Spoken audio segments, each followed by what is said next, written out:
Orundora charges through the dark stone corridors of the dungeon, eager to test out his newly developed combat style.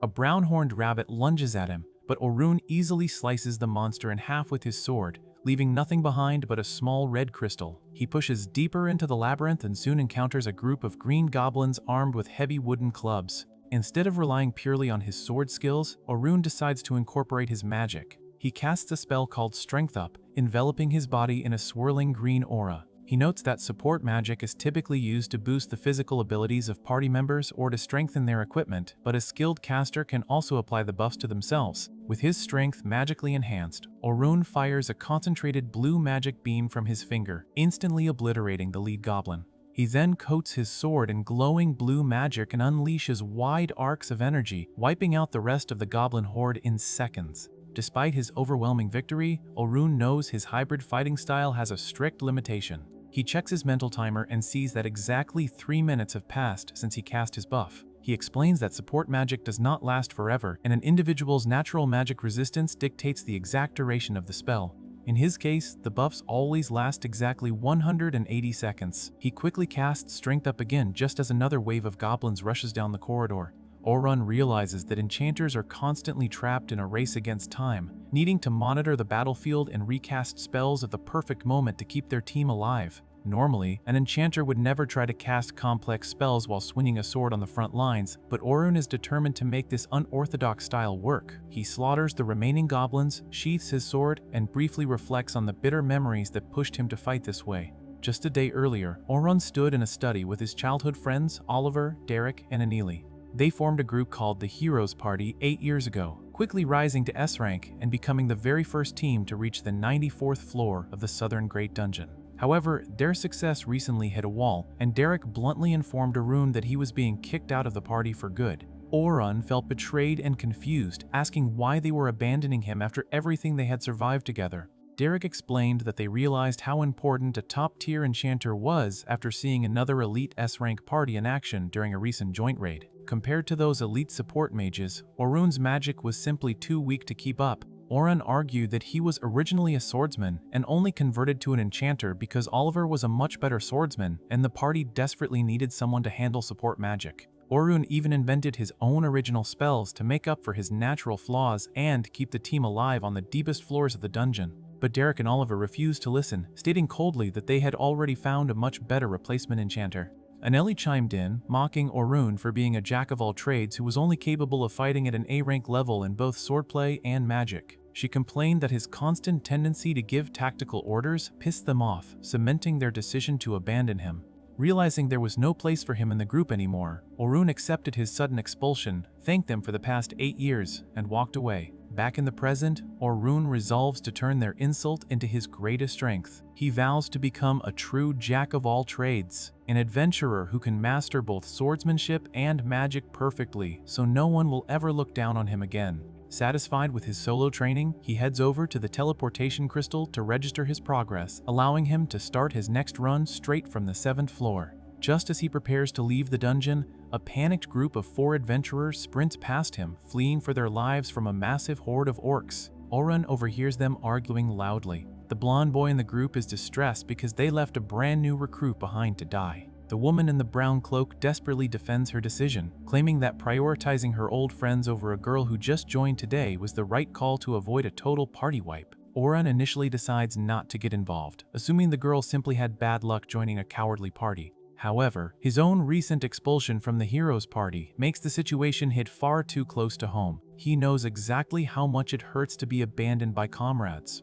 Unable to ignore his conscience, Orun aggressively confronts the fleeing adventurers. He calls them out for making pathetic excuses instead of turning back to save their teammate. The group's leader tries to justify their cowardice, but Orun grabs him by the arm, throws him to the stone floor, and angrily demands to know exactly where they left the girl. Meanwhile, deep within the dark dungeon tunnels, the abandoned recruit, a red-haired girl named Sophia Claudel, is cornered by a large pack of muscular, gray-skinned demons. Terrified, she casts a defensive green hexagonal magic circle and blasts the monsters with an Aeroshock wind spell, but there are simply too many of them to hold back. The demons push right through her attacks, and Sophia bursts into tears, desperately crying out for her older sister to save her. Just as a massive demon prepares to smash her with a wooden club, Orun arrives in a blur of motion. He steps directly in front of Sophia and unleashes a flurry of rapid white energy slashes, carving through the demon horde with incredible speed. Sophia watches in total awe as Orun dances through the monsters, effortlessly dodging their crude attacks and slicing them apart. When a pack of massive dark-furred werewolves joins the fight, Orun calmly casts Strength Up and Technical Up on himself. His sword glows with vibrant green energy, and he unleashes a devastating magical slash that wipes out the werewolves in a single fluid strike. Sophia is stunned, wondering how he can possibly use advanced support magic while fighting like a master swordsman on the front lines. The dungeon throws one last wave at them, sending a group of massive horned ogres wielding heavy stone clubs. Orun effortlessly blocks their heavy strikes with his blade and then casts Sharpness Up, further enhancing his weapon. He slices cleanly through the ogre's stone weapons and turns the huge monsters into purple dust. Sophia stares at him with wide eyes, completely mesmerized by his overwhelming strength and unique fighting style. Orun sheathes his sword and checks the surrounding area, noting that he can easily handle crowds that would force low-ranking parties to run away in terror. He turns to Sophia, casually asks if she is okay, and then immediately starts walking toward the exit. Sophia quickly recovers from her shock and desperately chases after him. Once they are safely outside the dungeon under the warm light of the sunset, she formally introduces herself and begs Orun to let her treat him to dinner as a token of her gratitude. Orun gets visibly flustered, insisting that he didn't save her just to get a reward, but Sophia pleads with him until he finally gives in and agrees. She leads him into the city and takes him to a popular restaurant adorned with a large rabbit and crescent moon crest. Orun immediately recognizes the emblem and realizes Sophia belongs to the Night Sky Silver Rabbits, one of the biggest and most popular adventurer clans in the entire kingdom of Noatant. Inside the bustling tavern, Sophia happily runs up to a long table where her older sister, Selma Claudel, is currently eating her meal. Selma is the leader of the top S-rank party in the Silver Rabbits and is widely known as the most powerful enchanter on the continent. She's actually the famous pioneer who created the modern adventuring strategy of dividing parties into specific roles, like attackers to deal damage, defenders to tank hits, and supporters to help from the rear. Her brilliant strategies revolutionized dungeon exploration forever, and her incredible skills were the exact reason the hero's party realized Orun's support magic was subpar, directly leading to his expulsion.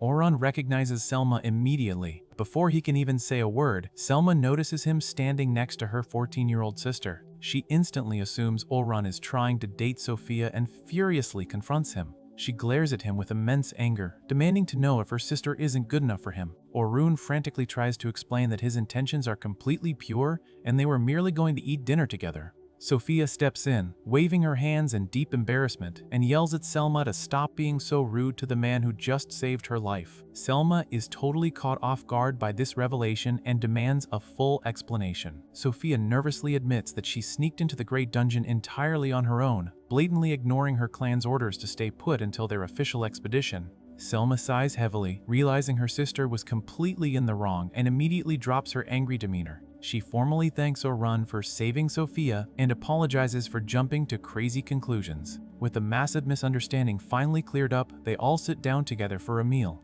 As they talk over tea and food, Selma realizes she actually recognizes Orun from the massive joint raid last month. They had been stationed together as enchanters, and Selma openly praises Orun for his excellent support skills and highly effective tactical commands. Sophia is shocked to learn that Orun and her sister already know each other, but she becomes even more stunned when Selma casually mentions that Orun is a highly respected member of the legendary Heroes Party. Orun quickly corrects her, stating flatly that he is no longer a hero because he left the party just yesterday.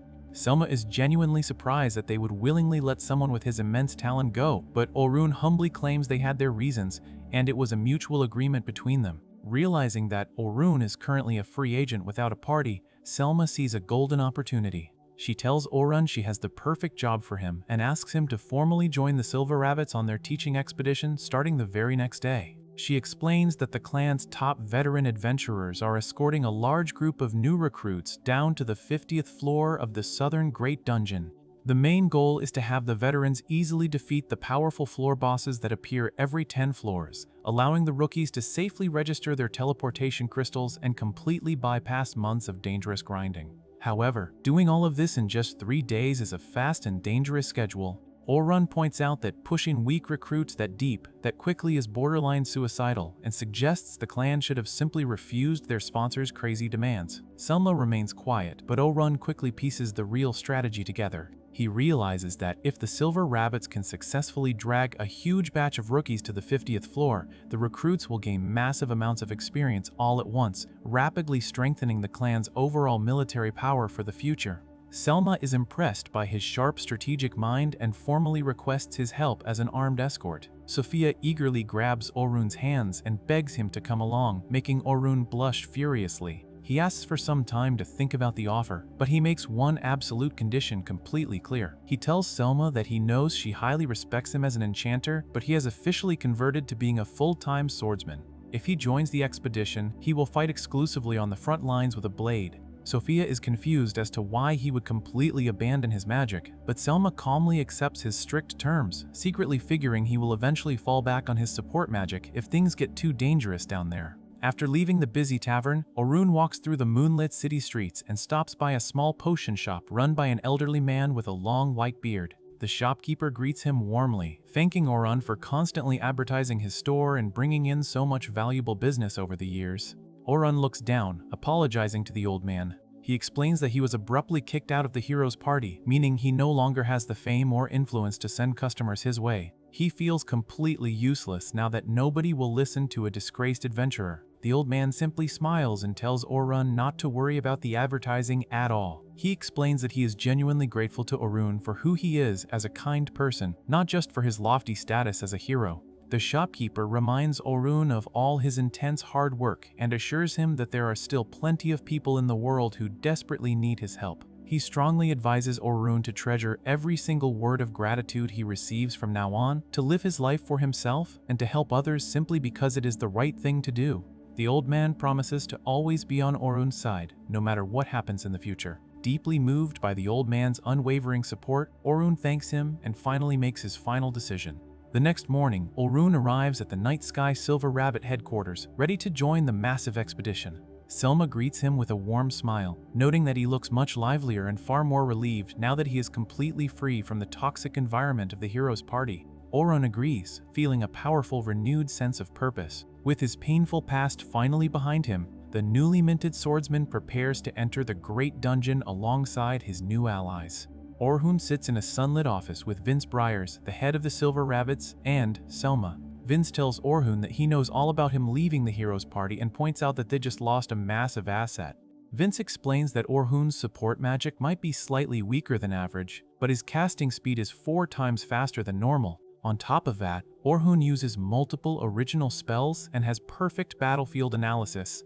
Vince believes the hero's party will become much weaker without him, giving the Silver Rabbits a chance to take the top spot. Selma adds that true power often stays hidden, which is why Orun never got the credit he deserved. Vince then goes over the expedition details. He explains they are taking 10 rookie parties and 5 A-rank escorts down to the 51st floor of the Great Dungeon in just 3 days. They will reach floor 21 on the first day, floor 36 on the second day, and floor 51 on the final day. The rookies will rotate fighting monsters, and the escorts will only step in if something dangerous happens.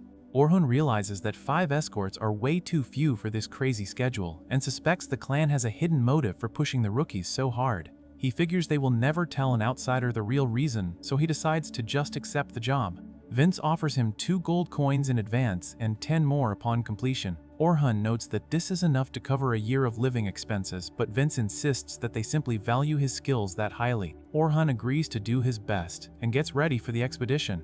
The next morning, Orun arrives at the massive gray rock formation that marks the dungeon entrance. He looks around and spots Sophia wearing her new rookie uniform. He walks over and compliments her outfit, causing her to blush deeply and thank him. Selma suddenly jumps in and heavily teases Orun, asking if he is a ladies' man and if he has a girlfriend. Orun gets flustered and explains that he is just used to talking to girls because they were female members in the hero's party. Selma then asks where he is living right now, and Orun tells her he is staying at an inn until he finds a permanent place. Selma immediately accuses Sophia of wanting to visit his room, making Sophia scream in embarrassment and call her sister a jerk. Orun awkwardly laughs off the sibling bickering. Selma then asks why Orun is standing so far away from the rest of the group. He explains that since he is an outsider, he doesn't want to make the rookies nervous. Selma tells him to follow her so he can help loosen them up. She tells Sophia to go find her party and leads Orhun over to the other escorts. Orhun meets Anthem and Bernard, who are both defenders, and Kathy, who is a healer. Selma introduces Orhun as their frontline attacker and vouches for his incredible strength. Orhun humbly asks her not to raise their expectations too high. As he looks at the group, he realizes that without him, they would have had to force someone else to double as an attacker. He feels that something is definitely wrong with this setup.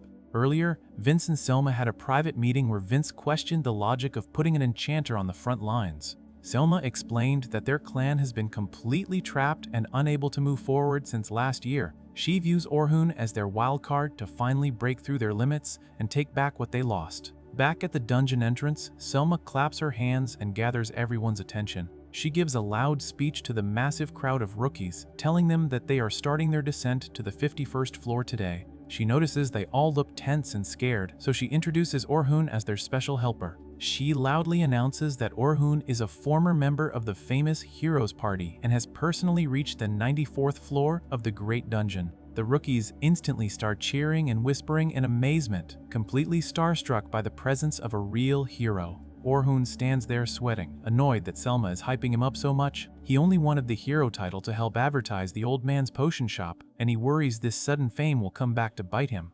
After the speech, the escorts do their final checks. Selma assigns Orhun to personally escort Group 10, calling them the clan's most promising rookies. She explains that if they can learn teamwork, they will easily survive the middle floors. Orhun walks over to meet his new team and is surprised to find that the group only has 3 members instead of the usual 4 or 5. He notes that a small party is incredibly dangerous for rookies, but the team's leader claims they are short-handed because nobody else can keep up with their greatness. Orhun asks them to introduce themselves.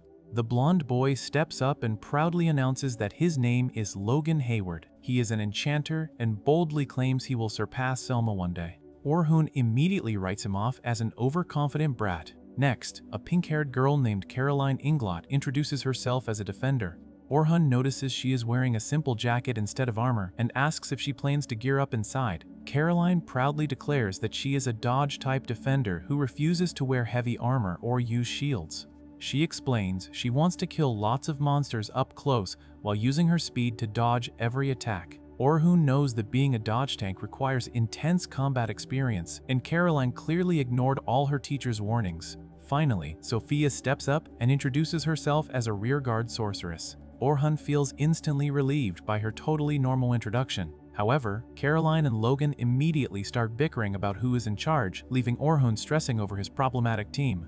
The massive group finally enters the dark, rocky caverns of the Great Dungeon. The rookies fall totally silent out of fear. Caroline walks next to Orhun and constantly pesters him about why he left the Heroes Party. She thinks it is a huge waste because everyone admires them. Orhun finds her extremely annoying and bluntly tells her it is none of her business. Caroline pouts and calls him stingy. She then changes the subject and asks if he knows Sophia. Sophia nervously admits that Orhun is the amazing guy who saved her life the other day. Caroline is thrilled and tells Sophia she has nothing to worry about with a real hero protecting them. As they walk deeper into the dark tunnels, 2 massive white wolves with glowing yellow eyes suddenly lunge at Orhun from the shadows. Instead of drawing his sword, Orhun remains perfectly calm. Glowing magic circles light up the stone floor, and sharp crystal pillars instantly shoot out of the ground, impaling the wolves and turning them into smoke. Orhun explains that he set up magical traps behind them to easily dispatch any monsters trying to ambush them from the rear. He wants to avoid wasting time on useless battles so they can stay on schedule.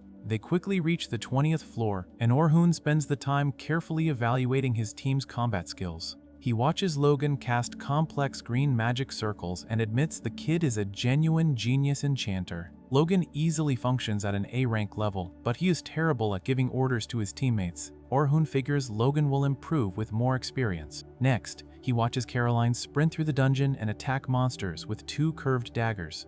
Her speed is incredible, but she blindly rushes at every enemy she sees, which terrifies Orhun.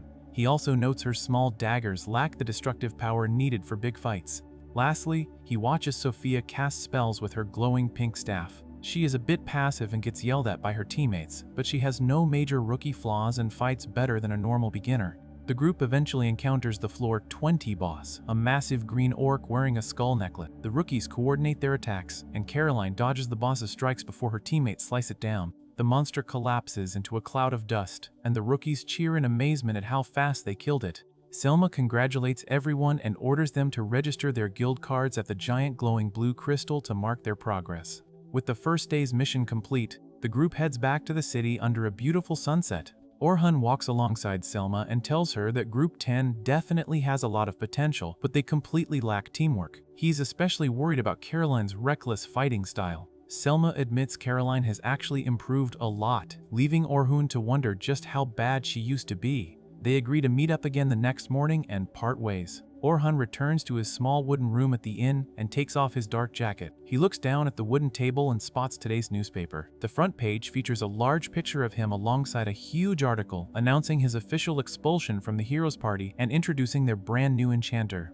Orhun feels a deep sting of betrayal, realizing the party didn't even wait for him to finish his current job before making his humiliation public knowledge. He stares out the window and worries that the rookies will read the article and completely change their high opinion of him. He knows he can't do anything about it now, so he leaves the paper on the table, puts his jacket back on, and heads out into the bustling city streets to reach the morning meeting point. As Orhun walks through a dark stone archway leading into the sunlit town square, he hears someone call his name. He turns around and is completely shocked to see Luna standing there. Luna is a blue-haired girl wearing a white and blue dress, and she is his childhood friend and a current member of the Heroes Party. Orhun notes that while the rest of the party grew cold and distant toward him over the years, Luna always treated him with the same kindness. He explains that she was away on an errand when he got kicked out, and he figures she is here to fix things. Luna clasps her hands together and desperately begs Orhun to come back to the party, claiming they still need his strength. Orhun remains completely calm and asks if the rest of the party actually wants him back, especially after publishing that nasty newspaper article. Luna looks confused and admits she hasn't seen the paper yet, meaning she is asking him to return entirely on her own. She promises to do her best to persuade the others if he just comes with her. Orhun realizes she is totally serious about bringing him back, but he tells her it is simply too late. He states that after that article got published, he can never go back, and he honestly doesn't want to anyway. Luna gasps in shock and grabs Orhun's gloved hand tightly. She looks up at him with a desperate expression and reminds him of the promise they made when they were kids. They swore that the three of them, Orhun, Luna, and Oliver, would clear the Great Dungeon together. Orhun looks at her with a sad expression and reminds her that Oliver is the exact person who kicked him out of the group. Because of that, their childhood promise is completely dead and will never happen. Orhun apologizes to Luna, pulls his hand away, and walks out of the dark archway into the bright city. Luna stands alone in the shadows, sadly calling his name as he walks down the dusty path past the townspeople. As Orhun heads toward the central tower under the bright blue sky, he remembers the happy days when the three of them used to smile and explore together. He admits to himself that he really wanted things to stay the way they always were so they could fulfill that promise. But he accepts the harsh reality that there is no place for him there anymore. Everything ended the day they abandoned him, and it is simply too late to go back now. After walking away from his childhood friend, Orhun continues toward the gathering point and thinks about the newspaper article that just came out. He knows the news about his banishment for being weak is spreading fast and worries about how many people will still trust him after reading those lies. When he reaches the group of students, he immediately hears them whispering about the paper. The recruits are very confused because Selma praised him so highly the day before. Selma rushes up to Orhun and bows deeply to apologize. She explains that she had no idea about his situation when she used his name to inspire the rookies. Orhun tells her not to worry about it and admits that he should have been more clear about his status to avoid this mess. He promises to fully support them during the dungeon dive so the expedition doesn't fail. The other escorts approach Orhun and tell him they still believe in him. They know he actually made it to the 94th floor in the past, so they aren't worried about his skills at all. Orhun smiles and promises to handle his end of the job. Orhun then regroups with his assigned team consisting of Caroline, Sophia, and Logan. Caroline immediately brings up the newspaper article and loudly declares that the story is completely made up and none of it matters. Logan asks Orhun if the article is actually true. Orhun decides to be honest with them and admits that the vast majority of the article is accurate. He confirms that he was indeed kicked out for being too weak and tells them he isn't the grand hero everyone expects him to be. Logan feels completely crushed by this revelation and gets frustrated, complaining about getting his hopes up for nothing. Sophia quickly jumps in to defend Orhun. She reminds Logan how Orhun effortlessly defeated a massive group of orcs just the other day. Orhun thanks Sophia for having his back. He promises the team that even though he isn't a hero anymore, he still has more than enough strength to guide them safely to the 51st floor. He asks them to trust him as a regular explorer and focus on doing their best. The group enters the dungeon and begins their descent from the 21st floor. Their main objective for the day is to reach the 35th floor. Orhun explains the rules for this section of the dungeon, telling the rookies that they will take the lead until they reach the 31st floor.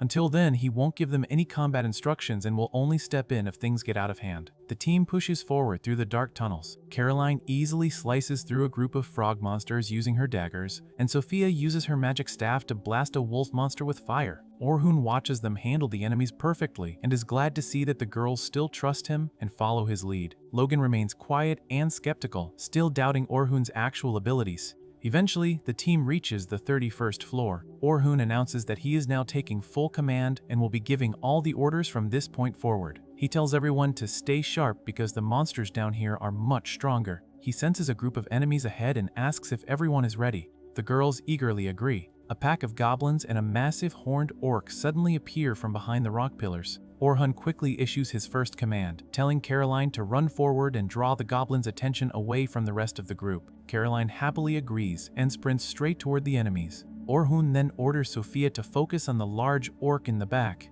Next, he turns to Logan and orders him to cast his support magic. He specifically asks Logan to boost Caroline and Sophia with agility, technical, and magic upgrades. Logan casts the spells but secretly thinks Orhun's orders are incredibly generic. He assumes any basic leader would give the exact same instructions and feels his doubts about Orhun are completely justified.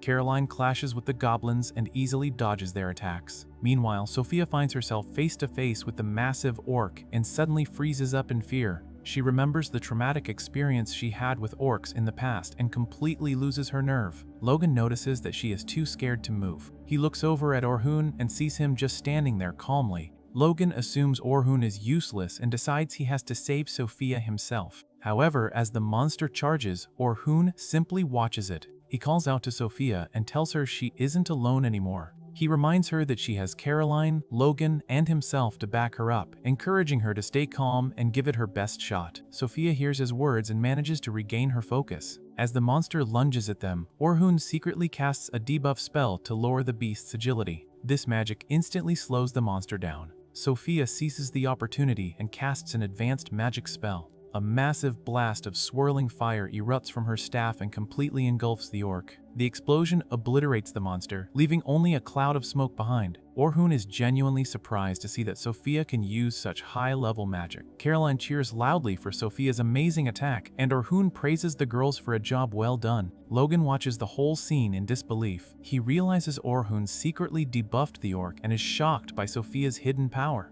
He starts to wonder what is actually going on with this team. The group continues their descent and eventually reaches the 35th floor. As they explore the cavern, a giant spider monster drops down in front of them. Logan immediately panics and yells that their team is nowhere near strong enough to fight a monster of this level. Orhun completely ignores his panic and starts issuing rapid orders. He tells Logan to immediately cast agility and durability upgrades on Caroline and a magic upgrade on Sophia. Logan is frustrated that Orhun is giving the exact same generic orders against a boss monster. Orhun then instructs Caroline to jump over the spider and slash at its back. Logan yells at Orhun, calling the plan crazy and arguing that sending a lightly armored defender to the front lines against a giant spider puts her at a massive disadvantage. Orhun tells him to shut up and follow the plan. Caroline blindly trusts Orhun and rushes at the monster. She leaps onto the spider's back and stabs her daggers into it. The spider violently thrashes around and tries to crush her. Orhun warns Caroline that the beast is highly venomous and tells her to carefully watch its attacks so she can dodge them. Caroline successfully dodges the spider's sharp legs and taunts the monster to keep its attention focused solely on her. Orhun then orders Logan to continuously support Caroline's mobility and tells Sophia to get ready to pin the monster down. Sophia casts a wind spell that sends sharp blades flying into the spider, causing the monster to screech in pain. Caroline thinks they have the upper hand, but Logan notices the monster isn't dead yet. Suddenly, the spider shoots a massive stream of thick webs from its mouth. The webs completely wrap around Caroline, trapping her in a tight cocoon. She struggles to break free, but the webs are far too strong. Logan completely panics, thinking Orhun's reckless orders just got Caroline killed. However, Orhun remains perfectly calm. He quickly orders Logan to cast strength and technical upgrades on Caroline. Logan casts the spells in a hurry. Orhun then tells Caroline to use her newly boosted strength to cut through the webs with her daggers. Logan suddenly realizes that Orhun gave those specific movement orders because he fully anticipated the spider would use its web attack. Thanks to the buffs, Caroline easily slices through the thick webs and breaks free. Orhun immediately calls out to Sophia and tells her to prepare a rock projectile spell. He then orders Logan to cast another magic upgrade on Sophia because the previous buff is about to wear off. Sophia casts her spell, creating a giant magic barrier above them. The magic acts as a shield against falling debris while simultaneously dropping a massive pointed rock directly onto the spider. The rock crushes the giant monster instantly. Caroline cheers excitedly, and Orhun lets out a sigh of relief. Logan is completely amazed that they actually won. Orhun turns to Logan and praises him, explaining that their victory was only possible because of Logan's perfectly timed support magic. Logan is taken aback by the compliment and sincerely thanks Orhun. With the boss defeated, Orhun announces that they are heading back to the surface for the day. Back outside the dungeon, the sun sets over the canyon. Selma gathers all the rookies and congratulates them on a successful dive. She reminds everyone that tomorrow is the final day of the expedition, so they need to get plenty of rest to prepare. After the recruits are dismissed, two of the other escorts approach Orhun. They invite him to join them for dinner at a local tavern. Orhun gladly accepts the invitation, happy to see that the other escorts don't hold the newspaper article against him. They head into town together. Meanwhile, Logan, Caroline, and Sophia gather in a quiet room to discuss the day's events. Logan is deeply curious about Orhun and asks the girls to explain exactly how he fought during the previous day's solo rescue. Sophia tells him that Orhun used an incredible wind blast to defeat the enemies, and Caroline adds that he also used a sharpness upgrade to power up his sword. Logan is extremely confused by this information. He explains that the sharpness upgrade is strictly a support spell meant for weapons, not people. Caroline mentions that Orhun used the same spell on her daggers today, making them much sharper. Logan realizes that Orhun uses enchanter magic to buff himself while fighting as a front-line attacker. He points out that Orhun claimed he converted to an attacker after leaving the hero's party, but his fighting style doesn't match a typical swordsman. Logan admits he completely misunderstood Orhun that morning. He felt angry and betrayed when he read the article because he thought Orhun was just a weak fraud. But after analyzing the battles, Logan realizes the truth. He explains to the girls that during the fight with the orc, Orhun secretly cast a debuff to lower the monster's agility. Logan notes that debuffs are incredibly difficult to master, and even high-ranking enchanters like Selma rarely use them, yet Orhun cast it effortlessly. Logan also breaks down the fight with the giant spider. He explains how Orhun perfectly utilized their formation. He had the defender distract the enemy so the attacker and supporter could focus entirely on their roles. Furthermore, Orhun knew the exact moment Logan's buffs would wear off and accurately predicted the spider's hidden web attack. Logan concludes that Orhun was reading the entire flow of the battle and giving flawless orders. He admits that Orhun's tactical skills are far beyond his own. Hearing this, the girls get very excited about how strong their leader is. Logan declares that Orhun is a true genius and resolves to stop doubting him. He plans to steal all of Orhun's technique so he can become stronger himself, and the girls eagerly agree to do their best as well. At the tavern, Orhun sits at a table filled with delicious food alongside the two other escorts. The escorts offer to pay for the meal and tell him to order whatever he wants. They mention that since he was in the hero's party, he must have partied a lot. Orhun denies this, explaining that he was always stuck doing errands and busy work, so he never had time for fun. The escorts express sympathy for his situation and agree that the newspaper article was incredibly harsh and unnecessary. They tell him to just forget about his old party. Orhun smiles and thanks them for their kind words. The conversation shifts to Orhun's combat style, and the escorts ask him why he converted from an enchanter to a swordsman. Orhun explains that he actually started his career as a swordsman. He wanted to be one ever since he was a kid because his grandfather, a former explorer, once saved their village by defeating a monster with a single sword strike. The escorts ask why he became an enchanter if he loved swords so much. Orhun explains that as the hero's party reached the lower floors of the dungeon, their clearing pace started to drop drastically because the monsters got stronger. The party wanted to speed things up, and since Orhun was a jack of all trades who could learn anything, they forced him to become an enchanter to buff the team. The escorts point out that this strategy got them to the 94th floor, so it must have been the right call. Orhun strongly disagrees and states that converting him was a huge mistake. Instead of looking for shortcuts, the party should have slowed down and taken the time to actually get stronger. He confidently declares that the hero's party has zero chance of getting past the 94th floor without him. The escorts are surprised by his blunt assessment and ask Orhun what his ideal image of a swordsman is now. Orhun smiles and says he wants to be an amazing jack-of-all-trades who can clear the dangerous lower floors entirely on his own. The escorts laugh and say they completely believe he can pull it off. Later that evening, Caroline and Sophia are washing up in the bathhouse. Caroline brings up the fact that their teaching expedition officially ends tomorrow and points out that they will have to say goodbye to Orhun once it's over. Sophia quietly agrees, realizing she won't see him anymore. Caroline expresses how much she wants Orhun to stay and officially join their rookie party. She strongly encourages Sophia to just ask him to join them.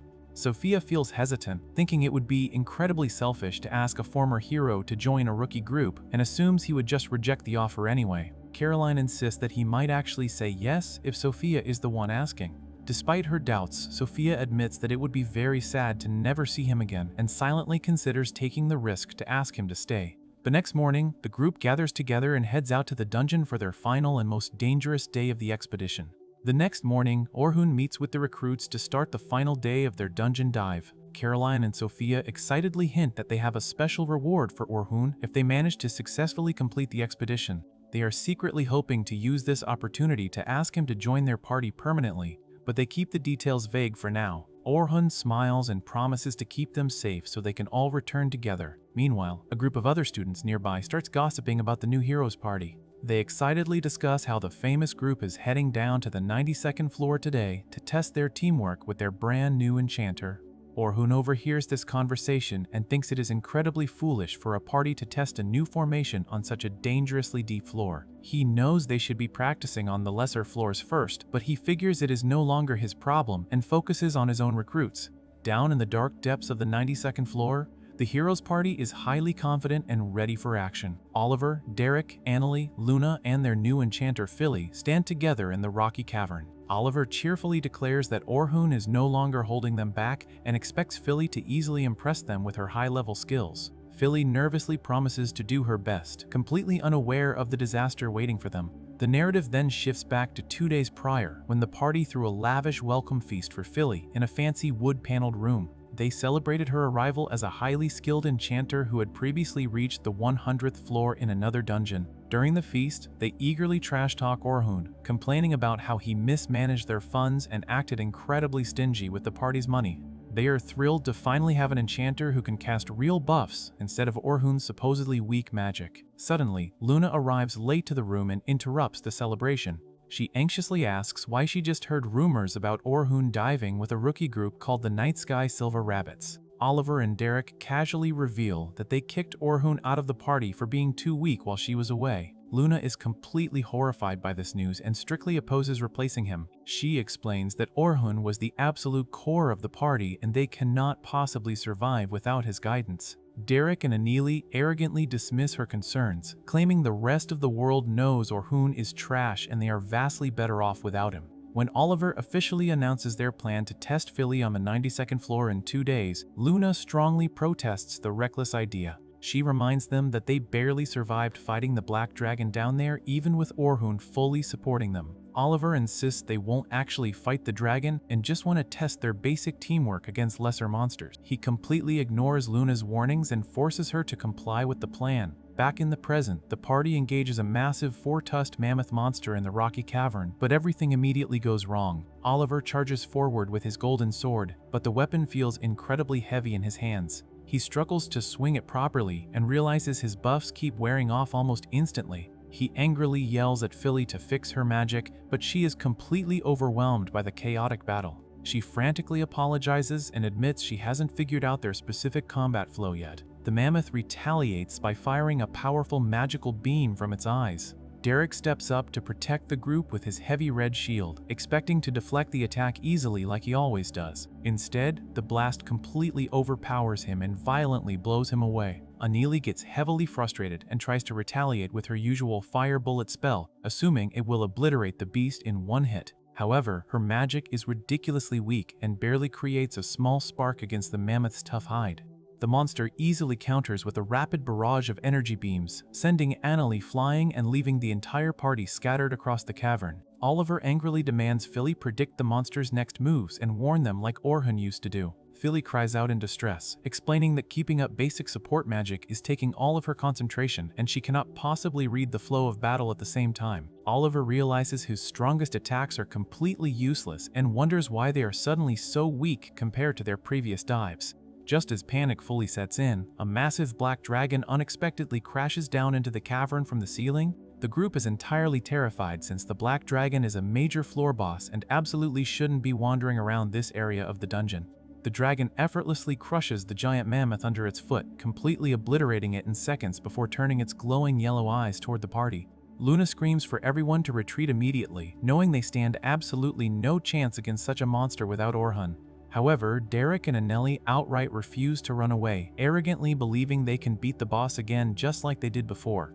Anili casts a massive explosion spell directly at the dragon's face, but the intense fire does absolutely nothing to the creature. In an instant, the dragon unleashes a massive beam of energy that blasts Anelli and Derek, critically injuring both of them and leaving them unconscious on the cracked rocky floor. Luna frantically uses her staff to heal their severe wounds, while Oliver desperately tries to buy some time for the group. He charges up his ultimate attack, Divine Flash, and leaps into the air to clash directly with the dragon's fiery breath. The resulting magical explosion is absolutely massive, but it completely overpowers Oliver's strike and sends him violently tumbling backward through the smoke. Realizing they are completely outmatched and about to be permanently wiped out, Luna tells Oliver they have no other choice but to use a fickle gate to escape the cavern. She explains that the magical artifact will forcibly teleport them to a random boss room located somewhere between the upper and lower floors. She admits that fighting a random boss is still incredibly dangerous, but it is far better than dying to the black dragon right now. Oliver reluctantly agrees to the desperate plan, and they forcefully smash the glowing vial on the ground. A bright purple portal opens up immediately, and the group quickly grabs their injured members and jumps through, landing in a snowy, crystalline landscape. However, to their absolute horror, the portal expands behind them and the black dragon flies right through it, relentlessly following them into the new zone. The dragon then immediately vanishes into another portal, completely escaping into the upper levels of the dungeon. Instead of feeling relieved that the monster is finally gone, Luna completely panics. She realizes the black dragon is now totally loose in the easier floors and will absolutely slaughter unsuspecting low-level adventurers who have no idea a boss monster is wandering around. She tells the group they have to rush back to the guild immediately and request a forced teleport using their guild cards to safely evacuate everyone from the dungeon. However, doing so means they will suffer severe penalties from the guild and will ultimately have to fight the dragon again to clean up their own disastrous mess. Luna states they have to swallow their immense pride and ask Orhun for help, firmly suggesting they swap Philly out for him to survive the upcoming battle. Oliver flatly refuses to ever beg Orhun for help, still desperately clinging to his shattered pride. Luna finally snaps and explains the harsh truth about why their party is suddenly so incredibly weak. She reveals that Orhun wasn't just casting basic buffs on them like a normal enchanter. Because their specific bodies have abnormally high magic resistance, normal support magic only lasts a single minute on them, making them a terrible fit for any regular enchanter like Philly. However, Orhun had secretly developed highly advanced original magic that increased his buff potency by 50 times the normal amount. His unique magic simultaneously supported their attacks and defenses without them ever noticing, keeping them perfectly protected from heavy blows.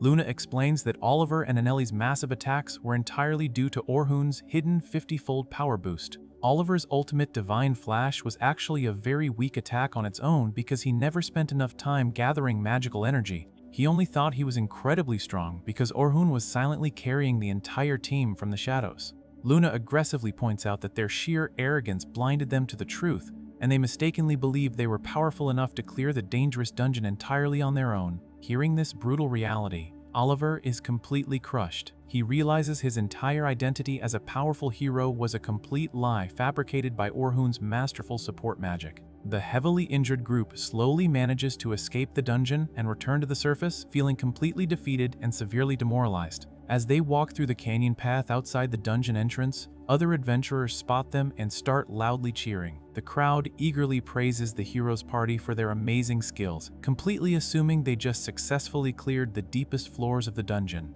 Hearing the enthusiastic cheers and unearned praise only makes Oliver feel immensely worse about himself. Filled with overwhelming regret, shame, and anger, Oliver tightly grips his sword, heavily grits his teeth, and angrily yells out that they are not heroes at all. He loudly screams that they just put every single adventurer in the dungeon in extreme danger because of their utter stupidity and blind arrogance. He firmly states that they have absolutely no right to be called heroes by anyone ever again. Oliver completely breaks down as he realizes that the time he thought he single-handedly defeated the Black Dragon was a total illusion, and he finally accepts the painful truth that their entire party is absolutely nothing without Orhun. The next morning, Orhun meets with the new recruits to start the final day of their dungeon dive. Their goal for the current expedition is to clear the dungeon from the 36th floor all the way down to the 50th floor. Once they finally hit the 51st floor, they plan to use their teleportation crystals to head back to the surface and call it a day. Orhun outlines the battle plan for the recruits, explaining that the veteran chaperones will handle all the powerful monsters that the new recruits cannot fight,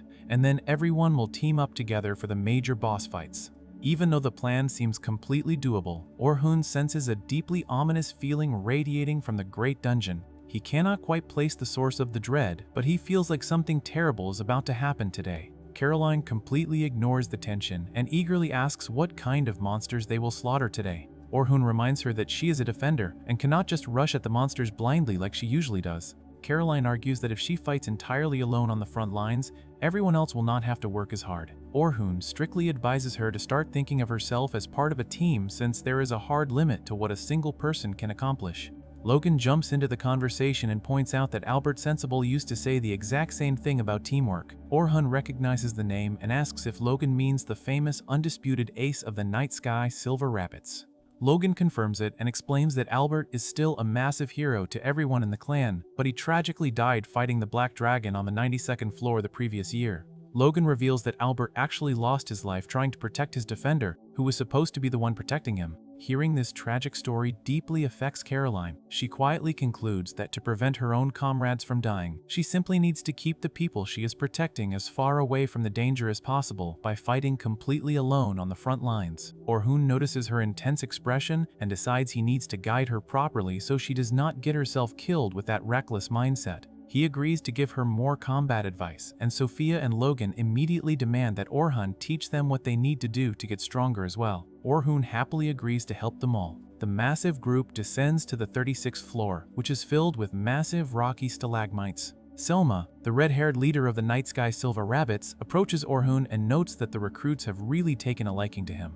Orhun admits he was slightly worried after the negative newspaper article about him getting kicked out of the Heroes Party, but he is glad the clan accepted him so quickly. Selma explains that Logan and Caroline can be a real handful, but they have bright futures, so she asks Orhun to look after them. They briefly discuss Albert's death, and Selma confesses that losing Albert was a massive blow to the clan. She explains that his death is exactly why the Heroes Party managed to take the lead in conquering the Great Dungeon. Orhun sympathizes with her, noting that his former party also struggled heavily against the Black Dragon and could have easily lost members just like the Silver Rabbits did. Selma fondly remembers Albert as someone everyone could always count on, and she admits the clan is still struggling to fill the massive hole he left behind. She then shifts the conversation and subtly hints at recruiting Orhun permanently. She mentions that her clan leader believes one party does not need two enchanters, especially since Selma herself is considered the best enchanter on the continent. However, since Orhun specifically asked to join them as a swordsman for this dive, Selma plans to closely watch his performance during the floor boss battle to see exactly what he is capable of. The group continues their descent and finally reaches the 40th floor. Selma announces that they will be splitting into smaller groups to cover more ground and will meet up right before the floor boss room. Group 10, consisting solely of Orhun, Caroline, Sophia, and Logan, is assigned to navigate their own path. Logan feels a bit nervous about being completely alone without the older veterans, but Orhun explains that learning to navigate the different paths and find the floor boss is essential training. He tells them that advanced adventurers make multiple trips to map out the floors, find the right path, and share that information with their clans. Since Orhun has been deeper in the dungeon than anyone else, the recruits eagerly beg him to share his knowledge about the lower levels. Orhun explains that the lower floors starting at level 76 are like a freezing snow-covered mountain filled with powerful ice lizards and constant blizzards. He then describes the deepest floor starting at level 91 as a massive, rotting swamp. The recruits constantly bombard him with excited questions about the monsters and floor bosses until Orhun laughingly limits them to one question per person.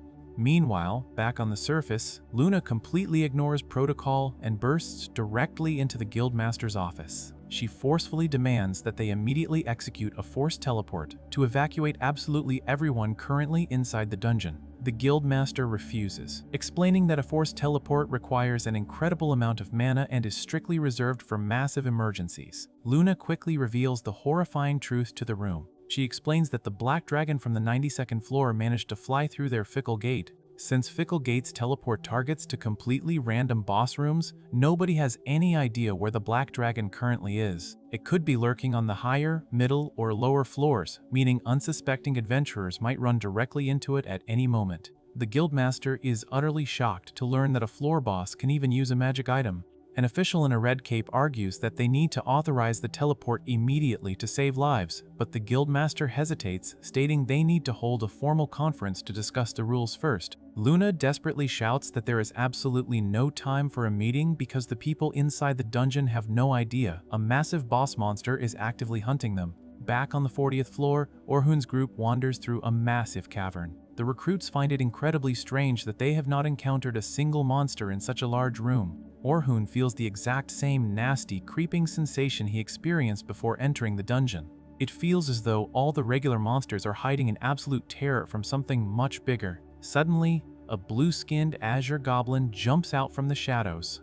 Caroline gets overly excited and recklessly charges at the monster completely on her own. As the goblin heavily swings its primitive club, Orhun quickly casts an agility down debuff on the creature. The spell slows the goblin just enough for Caroline to easily slice it down and defeat it. She turns around and joyfully celebrates her victory, but Orhun firmly scolds her for running off alone. Logan backs Orhun up, warning Caroline that azure goblins are incredibly fast and strong, and she only survived because Orhun secretly debuffed the monster. Orhun reminds Caroline that the defender is the absolute core of the party. If she recklessly puts herself in danger, her teammates will be forced to abandon their roles to save her, which puts the entire group at risk. Caroline finally understands her mistake and apologizes. To help her fight on the front line safely, Orhun offers to teach her a technique called active defense. He explains that every living creature must physically prepare before launching an attack, such as stepping forward before throwing a punch. Orhun tells her that if she can read the enemy's movements and strike their legs the exact moment they step forward, she can completely lock down their ability to attack. He emphasizes that her primary goal as a defender is not to defeat the enemies, but to draw their attention and shut down their offense so her teammates can attack safely. Caroline is absolutely thrilled by this new strategy and thanks him profusely. At the guild, the administrators rapidly gather in the council chamber to prepare the massive force teleport spell. The Guildmaster heavily scolds Oliver and his party for allowing the Black Dragon to escape in the first place. Oliver stubbornly insists that they did nothing wrong, completely refusing to accept any blame for the disaster. Luna just looks away, feeling completely ashamed of her party's overwhelming arrogance. Outside the dungeon entrance, Luna brutally confronts Oliver about his attitude. She explicitly tells him that without Orhun, their S-rank party is currently the weakest group in the entire world. Oliver gets incredibly angry and deeply offended, but Luna completely ignores his outburst. She firmly states that they absolutely cannot fight the Black Dragon again without Orhun's help, and whether they all survive this catastrophe is entirely up to him. Back in the dungeon, Logan asks Orhun to teach him about debuffs. Orhun explains that debuffs are an advanced type of support magic that relies heavily on the enemy's magic resistance. He tells Logan that floor bosses and deep-level monsters have massive magic resistance, making debuffs highly inefficient against them. Instead, Orhun advises Logan to focus entirely on mastering his basic buffs and gaining more combat experience. However, to give Logan another tactical tool, Orhun demonstrates trap magic. He suddenly tells the group to look behind them. Two massive white wolves charge out of the darkness directly at the group's exposed rear. Right before the wolves can strike, a glowing golden magic circle triggers on the ground. A massive explosion of jagged, icy spikes erupts from the floor, instantly impaling and destroying the wolves. Orhun explains that he set the trap magic earlier without anyone noticing. By using traps to cover their blind spots and restrict the enemy's movement, an enchanter ensures the rest of the party can focus purely on attacking the enemies in front of them. Logan is completely mesmerized and realizes this is exactly the kind of enchanter he wants to become. Next, Orhun teaches Sophia about parallel construction, which is the ability to cast multiple spells simultaneously. He explains that deep-level monsters are far too tough to kill with a single high-ranking spell. Since preparing spells takes a lot of time and leaves the caster completely defenseless, an advanced mage must start constructing their second spell while the first one is only halfway finished. By constantly chaining spells together without any downtime, a mage can maintain a relentless offensive. He suggests Sophia ask her sister Selma to train her in this technique, but Sophia blushes heavily and shyly asks Orhun to teach her instead. Orhun gets a little flustered but agrees to help her as long as Selma approves. Sophia is overjoyed by his answer. In the council chamber, the massive teleportation spell is finally ready to be charged with mana. The guildmaster orders the heroes party to head back into the dungeon and completely defeat the black dragon once the teleport is complete. The party members are terrified, knowing they have not recovered from their first devastating fight with the monster.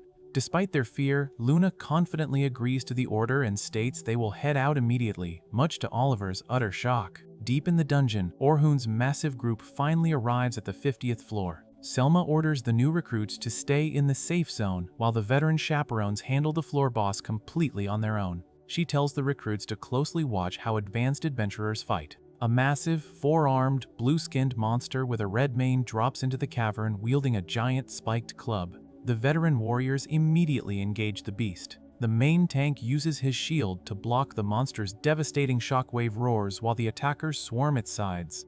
When the monster raises its club for a massive strike, a dark-haired warrior uses active defense. He violently slashes the monster's legs right as it steps forward, perfectly interrupting the attack and forcing the beast to step onto a glowing magic trap. The trap completely paralyzes the boss. Taking immediate advantage of the opening, Selma demonstrates parallel construction. She perfectly weaves 5 different magical spells simultaneously, creating a massive barrage of green energy that blasts the monster. The silver-armored knight then leaps into the air and finishes the boss with a devastating energy slash, instantly turning the massive creature into a glowing red gem. From the safe zone, Caroline, Logan, and Sophia are utterly amazed. They realize that the veterans wasted absolutely no movements and fought as a perfect team by setting up attacks for each other. However, the fight is not over yet. Another floor boss suddenly emerges from the darkness. It is a gigantic purple crab monster with massive, jagged pincers and a highly armored shell. Shizuku Yagashi tells the group that they need to cut off the monster's claws first so they can break open its incredibly tough shell. Everyone completely relies on Orhun to handle the thick armor.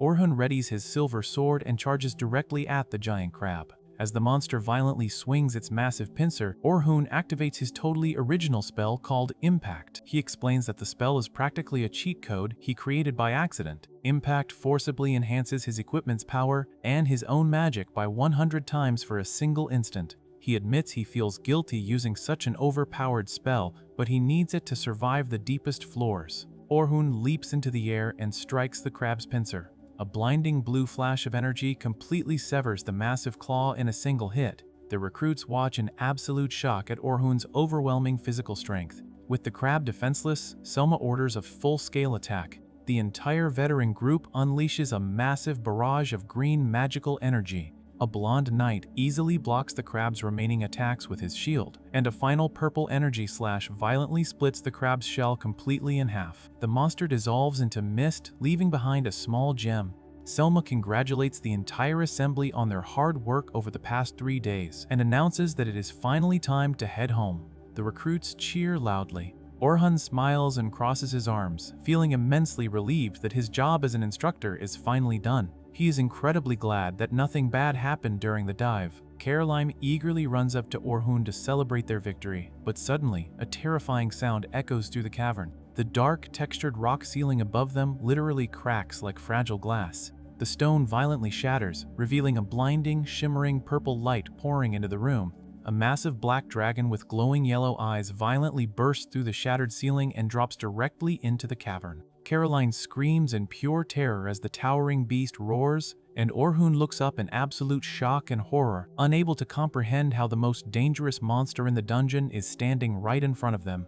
The massive armored black dragon drops into the cavern right in front of the group and lets out a terrifying roar. The new recruits are completely paralyzed by fear, and even the veteran chaperones can barely comprehend that the tyrant of the deep floors is actually standing right in front of them. Orhun knows the boss of this floor is already dead, so if they can just get past the black dragon and reach the teleportation crystal, they might be able to escape to the surface. He thinks about running away to save himself, knowing the monsters usually target large groups, but he quickly crushes that cowardly thought. He firmly grips his sword and vows to protect the rookies no matter the cost, deciding that the only way for anyone to survive is to actually defeat the beast. He orders the chaperones to take a defensive posture and do whatever it takes to keep the recruits safe while he charges forward. The dragon opens its massive jaws and unleashes a colossal blast of yellow energy, but Kathy quickly throws up a magical ward to protect the group. The blast hits the shield, creating a blinding explosion, but Orhun leaps right through the fire and uses a blue magical attack to strike the dragon's head. When the smoke clears, the group is amazed to find themselves completely unharmed, realizing Orhun somehow strengthened their ward at the exact right moment. Orhun doesn't waste a second and bites down on a glowing vial before dashing at the dragon with his two swords. He flawlessly dodges the creature's attacks and aims specifically for the brief instant when its eyes are closed, striking its head and leg with incredible speed. His rapid attacks trigger a massive yellow explosion that fills the cavern with thick smoke. The recruits cheer, thinking the beast is dead, but as the dust settles, the black dragon stands there completely unbothered. Orhun admits his regular attacks aren't going to cut it, so he tells the others to stay put while he handles the monster himself. Caroline is absolutely terrified and begs him not to fight it alone, remembering that this exact monster killed their clan's ace, Albert, and she doesn't want to see Orhun die the same way. Orhun ignores her pleas and actively draws the dragon's aggro by shouting and waving his sword, ensuring it completely focuses its attacks on him instead of the vulnerable rookies. The dragon takes the bait and breathes a massive torrent of fire straight at him. Instead of dodging, Orhun just stands there and casts one of his original spells called Reflective Wall. A glowing green barrier appears in front of him and effortlessly bounces the incredibly powerful fire breath right back into the dragon's face. The recruits are completely baffled by the spell since they have never seen anything like it before, and Orhun proudly explains that his custom barrier reflects any force that touches it back onto the attacker. Despite taking its own fire breath to the face, the dragon remains totally unharmed.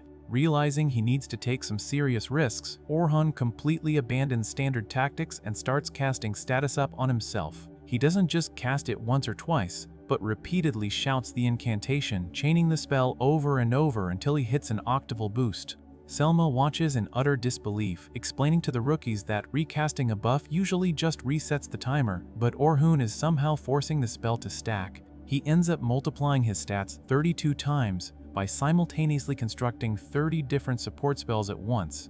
The insane power surge covers him in yellow electricity, but the physical toll is massive, causing blood to drip from his nose and mouth. He knows his body can't handle the strain for long, so he immediately blitzes the dragon with unbelievable speed. He moves so fast that he just looks like a yellow streak bouncing around the cavern, slicing into the dragon's thick scales and leaving a trail of sparks. He even materializes stepping stones out of pure magic in mid-air, completely defying gravity to maneuver around the beast's massive frame. He explains to his awestruck party that this isn't normal magic, but a rare special ability called Magical Convergence, which allows him to gather magic into a single point to materialize it for incredible mobility or devastating attacks. Combining his insane speed with his buffs, he casts Sharpness Up and Durable Up on his blade, activates his cheat spell Impact, and dives straight through the dragon's incoming blue breath attack. He violently slashes the creature's head, causing its massive body to collapse into thick clouds of smoke. The recruits go absolutely wild, thinking he finally killed it, but Selma's intuition tells her the fight is far from over. Suddenly, the ground violently shakes and the dragon re-emerges from the dust, now covered in glowing orange and purple markings. Selma realizes the beast wasn't even fighting seriously before, and the sheer pressure of its magical aura makes her tremble in genuine fear. She quickly snaps out of it and vows to fiercely protect the recruits so Orhun can focus entirely on his duel. The dragon spreads its wings and begins manipulating the ambient magic in the cavern, turning the purple mist into deadly projectiles that shoot at Orhun from every direction. The overwhelming presence of the monster suddenly triggers a deeply buried memory in Orhun's mind. He remembers a time long ago when he and his childhood friend Oliver were still young boys living in a peaceful, vibrant village nestled in a mountain valley. Their innocent lives were completely shattered when a ruthless group of bandits attacked their home, burning the stone buildings to the ground and slaughtering the helpless villagers. Orhun recalls standing in the burning ruins, surrounded by the bloody bodies of his neighbors, while Oliver cried uncontrollably next to him.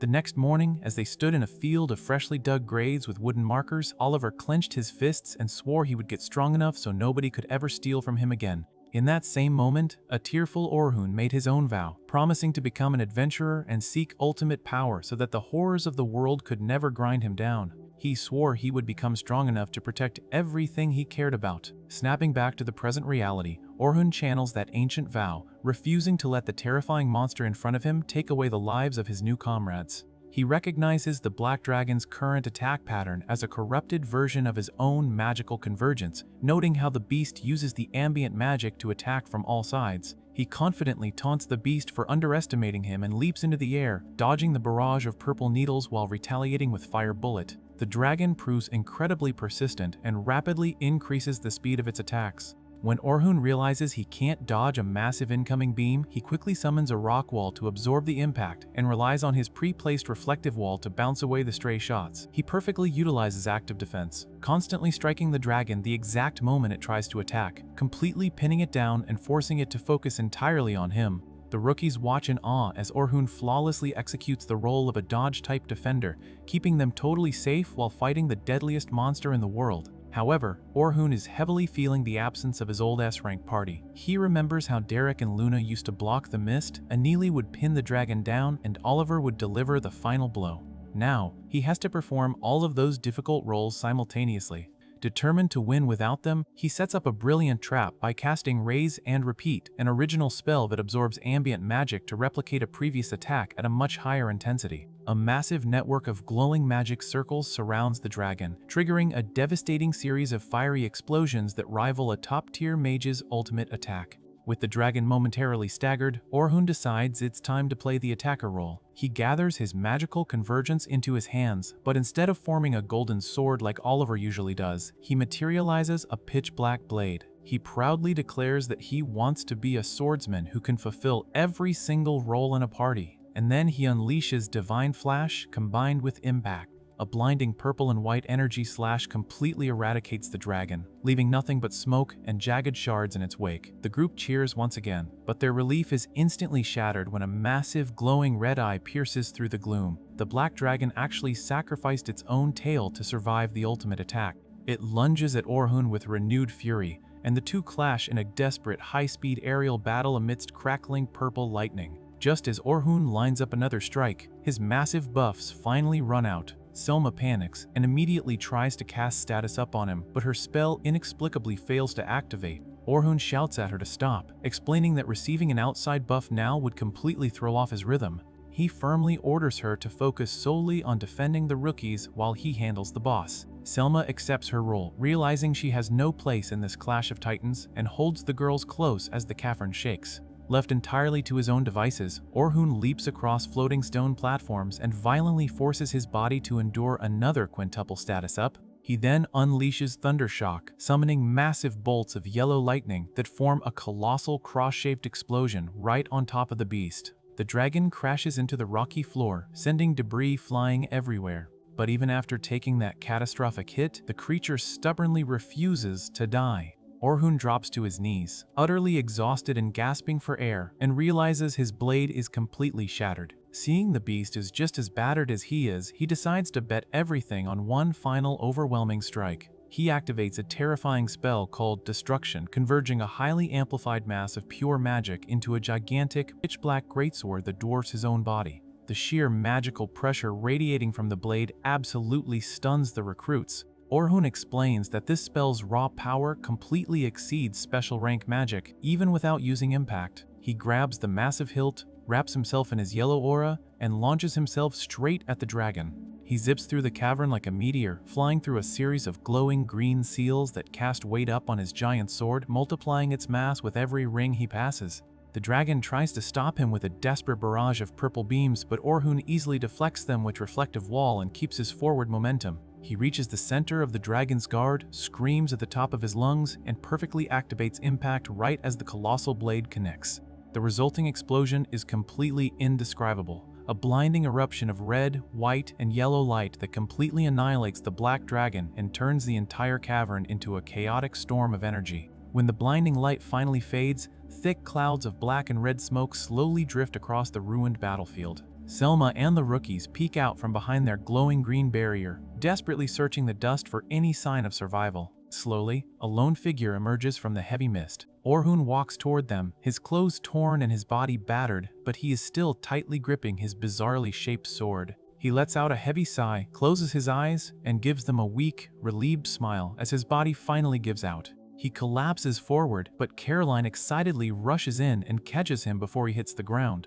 The rest of the group swarms around them, cheering wildly and crying tears of joy as they realize the impossible has actually happened. Orhun successfully defeated the legendary Black Dragon completely on his own, ensuring that every single one of them gets to go home alive. As soon as the battle concludes, a sudden burst of bright light teleports the entire group out of the dungeon and back to the surface. The adventurers find themselves standing in a wide, rocky canyon, completely disoriented by the sudden shift in location. The crowd murmurs in confusion as they try to figure out what just happened. Suddenly, the massive corpse of the Black Dragon materializes right in front of them, hitting the ground with a heavy thud. Everyone stares in absolute shock as the dark crystal pillar next to the dragon shatters into pieces and dissolves into mist. Orhun walks away from the massive beast, looking completely drained of energy. He approaches Holy and the rest of his former party. He weakly asks Holy to take care of the post-battle cleanup. Before anyone can respond, his legs give out and he collapses straight into her arms. Holy catches him and looks at his scratched face with deep concern.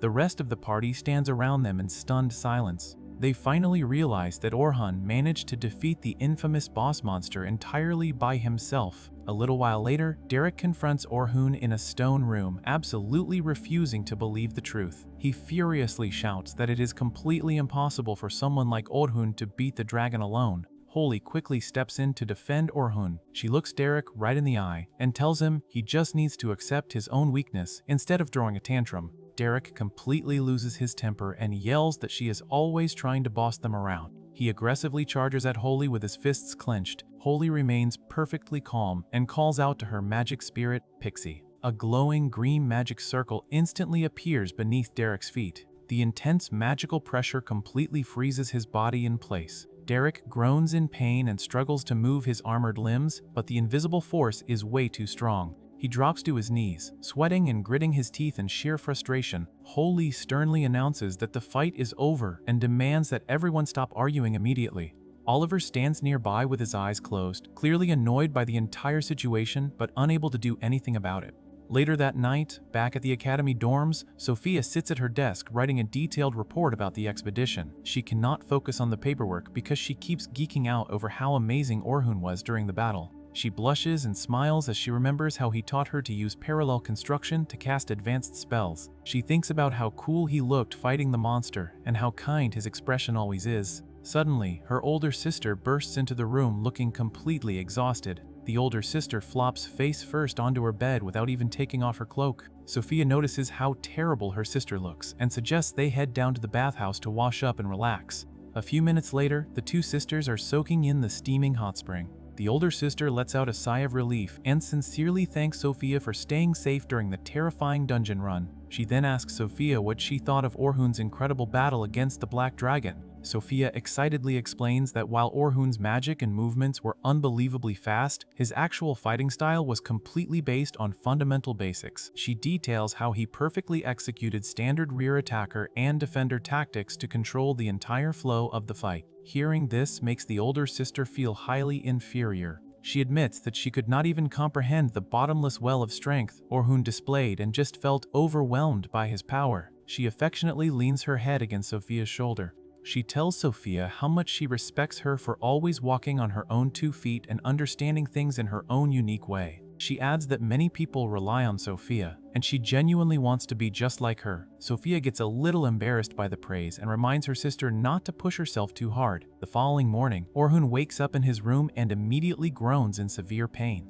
His entire body aches fiercely from pushing his magical limits the day before. He casts a pain relief spell on his shoulder just to get out of bed. He stretches his sore muscles and feels lucky that he does not have any permanent damage after using so many high-tier spells at once. Shortly after he gets up, Selma arrives at his place to check on him. She sincerely thanks him for saving the new recruits and making sure the teaching expedition ended with 0 casualties. Orhun casually waves off her gratitude and insists his position is not important enough for her to bow to him. Selma then gets straight to the point and asks if he can come visit her clan's headquarters. She explains that the leader of the Night Sky Silver Rabbits personally requested a meeting with him. Orhun agrees since his schedule is entirely clear for the day. He arrives at a grand stone building surrounded by lush trees and makes his way into a richly decorated office. He meets Vince, a brown-haired man wearing glasses and a formal blue uniform. Vince wastes no time and officially invites Orhun to join the Night Sky Silver Rabbits. He specifically wants Orhun to serve as a frontline attacker for their strongest group, Unit 1. On top of that, Vince offers to recommend Orhun for a lieutenant position right away. Orhun is taken aback by the massive offer and argues that he is far too young to be a lieutenant. Vince dismisses his concerns, stating that Orhun has more than enough experience, raw power, and education for the role. Selma stands beside Vince and warmly adds that she would love to work alongside Orhun to support the clan together. Orhun admits that anyone else would jump at the offer instantly, but he still feels hesitant. He politely asks them for some time to think it over. Vince completely understands and tells him to take all the time he needs. Vince also mentions that the Adventurers Guild wants to speak with Orhun. Orhun leaves the building and walks through the busy town square. He thinks about the recruitment offer and wonders if he is truly ready to have comrades again. He decides to stop by an old potion shop to clear his head. He finds the white-bearded shopkeeper working behind the counter. The old man laughs at Orhun, noting it is nice to see him acting his age and being unsure about things for once. Orhun gets serious and confesses his real fear. He explains that he is terrified of joining a new party only to be used and eventually thrown away again. The old man listens patiently and offers some gentle advice. He tells Orhun that supporting each other and making up for individual weaknesses is the true way people grow stronger. He encourages Orhun to think deeply about the offer before making any rash decisions. Taking the advice to heart, Orhun leaves the shop and heads straight to the Adventurers Guild. He enters a large, dark, wood-paneled room and finds the guildmaster sitting at a massive table. To his annoyance, Derek, Anili, Oliver, and Holy are also sitting around the table. The guildmaster brings up the reports of Orhun defeating the Floor 50 boss all by himself. Derek and Amelie immediately chime in with smug expressions. They mock Orhun and arrogantly claim that their party had already weakened the dragon significantly. They insist Orhun was just incredibly lucky to land the final killing blow. Orhun sharply tells them to shut up since they have nothing to do with the current issue. He turns his intense gaze directly onto Oliver. He demands to know why Oliver took a brand new enchanter straight down to floor 92. Orhun reminds the orange-haired leader that he repeatedly warned him about the severe dangers of rushing into the deep floors before the party was actually strong enough. Oliver scoffs and defends his reckless decision. He argues that he hired a new enchanter with more powerful support magic, so he assumed they could easily handle the deeper levels. He arrogantly states that an enchanter's job is incredibly simple. He claims all they have to do is sit safely in the back and recast a buff whenever the previous one runs out. Orhun looks at Oliver in sheer disbelief and outright disgust. He cannot believe Oliver still thinks so little of enchanters. Orhun decides to properly educate him right then and there. He aggressively lists the exact durations of their individual buffs from memory. He points out that Oliver's buff lasts exactly 61 seconds, Anili's lasts 134 seconds, and Derek's lasts 186 seconds. He explains that a good enchanter has to constantly track all of those wildly different timers in their head just to keep the buffs active. On top of that mental strain, the enchanter also has to analyze the battlefield and issue combat commands to the rest of the party to keep everyone alive. Orhun furiously shouts at Oliver, demanding to know how any of that sounds easy to him. Oliver just grits his teeth and breathes heavily, completely unable to counter Orhun's flawless logic. Meanwhile, back at the Academy Gardens, Sophia meets up with the blonde boy and the pink-haired girl. The kids are incredibly eager to track down Orhun and formally ask him to join the Silver Rabbits. They spot Sophia's older sister sitting on a bench and ask her if she knows where Orhun lives. The sister hesitates and looks down sadly. She explains that Orhun is far too powerful to need a group like theirs. She feels that joining them would only throw off his rhythm and slow him down. She admits she feels totally useless compared to him. The kids immediately reject her negative outlook. They argue that even if they slow him down right now, they want to stay by his side to learn from him. They firmly state they plan to grow stronger so they can eventually make him recognize them as true comrades. Hearing their determination helps the sister realize she was overthinking the entire situation. She smiles softly and tells the kids that Orhun is currently at the Adventurers Guild. The kids thank her and instantly sprint away to catch him. A short time later, Orhun walks out of the guild feeling completely exhausted from arguing with Oliver. He trudges down the cobblestone street just as Sophia and her friends turn the corner. The kids spot him and excitedly shout his name. Orhun freezes in panic. He is absolutely not ready to deal with their overwhelming enthusiasm right now. He immediately turns around and sprints down a narrow alleyway. The kids chase right after him. Finding himself cornered, Orhun uses his dark magic to conjure a floating platform. He leaps onto the magical stepping stone and easily jumps up onto the roof of a nearby building. He watches from above as the kids run past, completely losing his trail. After making sure the coast is clear, Orhun sneaks back into the old man's potion shop to hide. The old man chuckles and points out that Orhun actually looked like he was enjoying the chase.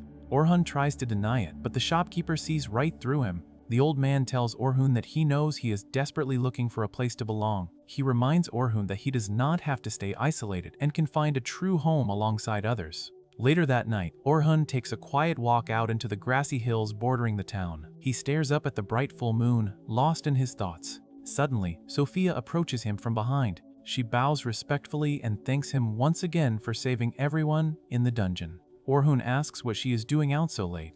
Sophia explains that the hill is her favorite spot because it sits close to the clan headquarters and offers a perfect view of the moon. She tells Orhun that the moon always shines bright even when everything else is totally dark. She reveals that the moon is often called the guide of the night. She explains that the night sky silver rabbits chose their name because they want to be a guiding light for adventurers lost in the dark. With a bright smile, she turns to Orhun and begs him to join their clan. She tells him that the clan has given her countless smiles and taught her everything she knows. She proudly declares that the Silver Rabbits are her home and the one place where she truly belongs. Her genuine words strike a deep chord within Orhun. He realizes he desperately wants that exact same feeling of belonging. The very next day, Orhun confidently walks back into Vince's office. He formally requests to join the Night Sky Silver Rabbits. Vince smiles warmly and officially welcomes him into the fold. Selma stands nearby and cheerfully hands Orhun his brand new dark blue guild uniform. Sophia and the other recruits rush into the room, cheering loudly at the news. Orhun puts on his new uniform, feeling a deep sense of relief and excitement.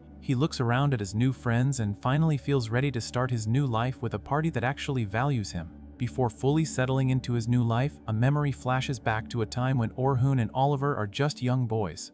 They stand in a wide dirt field right under a bright orange sunset sky. They hold wooden practice swords and begin to aggressively spar with each other. They violently clash their wooden swords together over and over again. The force of their hits creates loud impacts in the open air. Finally, Oliver lands a decisive strike on his friend.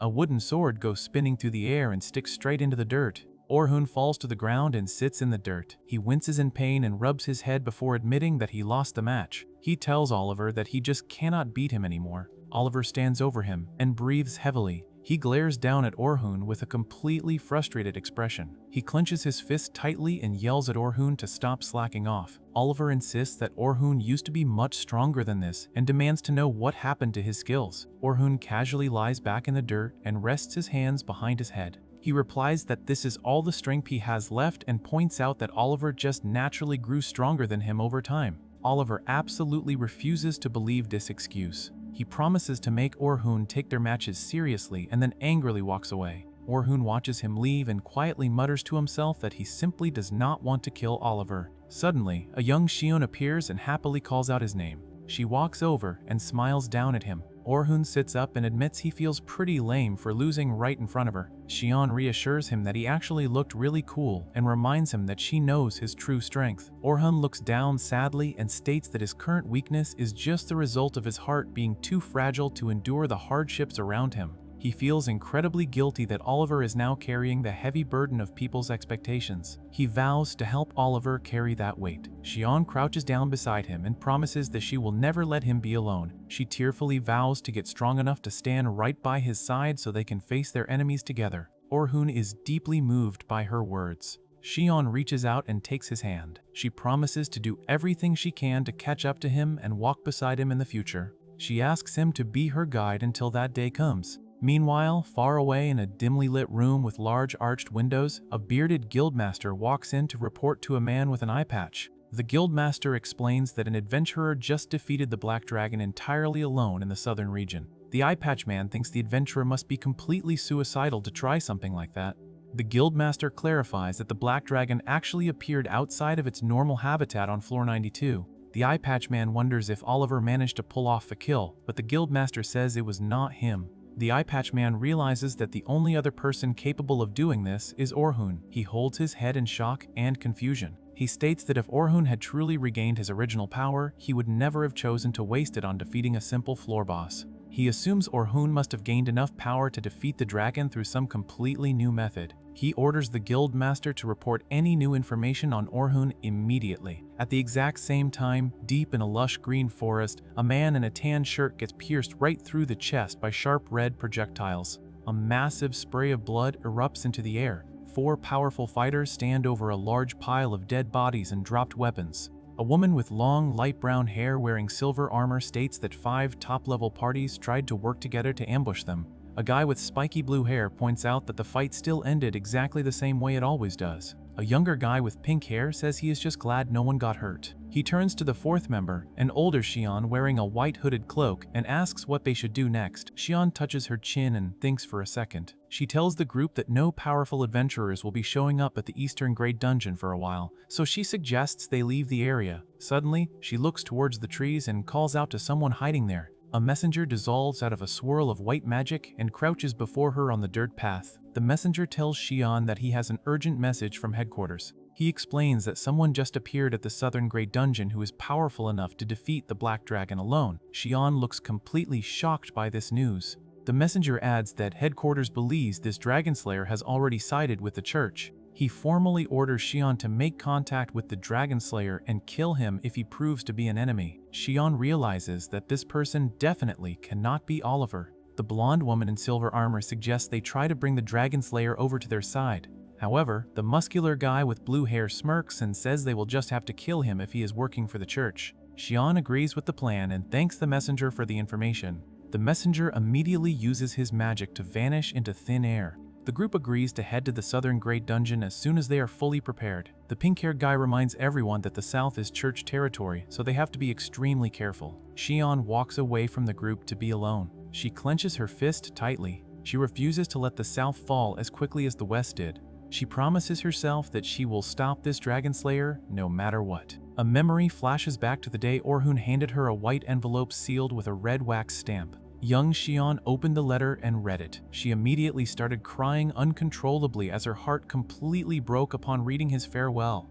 Back in the present, Xion stands alone in the forest and firmly believes that Orhun is dead. She vows to fight on even if she is completely alone. She swears to kill all the old men in the church who drove Orhun to his death. She also promises to kill this new Dragon Slayer if he dares to side with the church. Back at the Night Sky Silver Rabbit's headquarters, Orhun attends a formal council meeting in a grand wood-paneled room. Vince stands at the head of a long wooden table and addresses the other seated lieutenants. He praises Orhun for risking his life to protect his comrades during the recent teaching expedition. He highlights that Orhun managed to defeat the Black Dragon all by himself. Vince also points out that Orhun has a vast amount of knowledge and handled all the management operations while he was in the Heroes Party. Vince officially proposes making Orhun a lieutenant in their clan. He explains that Orhun will take the place of Albert, a former member who died fighting the Black Dragon last year.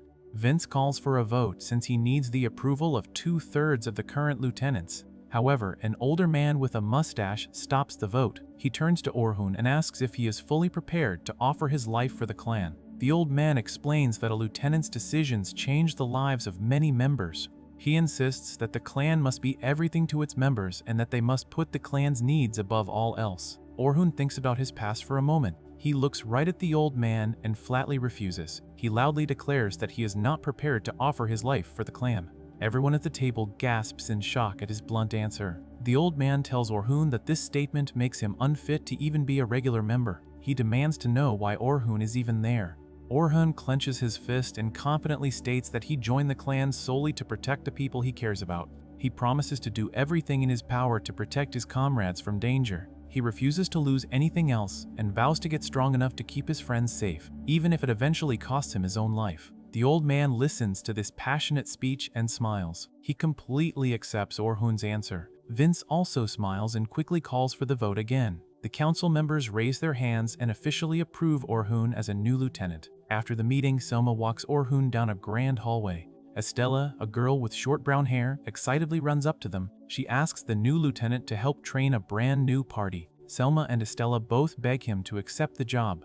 Orhun agrees to help since the clan has a strict rule against staying in the dungeon for more than 3 days, which gives him plenty of free time. Estella promises to send the training materials over and quickly runs off. Selma then leads Orhun into a room to finally meet the members of Unit 1. A black-haired girl named Rain introduces herself as the 24-year-old mage of the group. She tells Orhun to treat her like a big sister. Orhun acts surprised and makes a quick joke about her chest size. Rain gets totally flustered and embarrassed. A blonde girl named Lucretia introduces herself as the 18-year-old healer. A silver-haired guy named Wilkes introduces himself as the 20-year-old defender. Selma introduces herself once again as the enchanter and the official leader of the party. Orhun introduces himself as the 18-year-old frontline attacker and promises to do his best to catch up to their level. The group immediately asks him how he managed to beat the Black Dragon. Orhun explains that he relied on 2 completely original spells. He says the first spell is called Impact, which can boost the effects of his equipment and magic up to 100 times.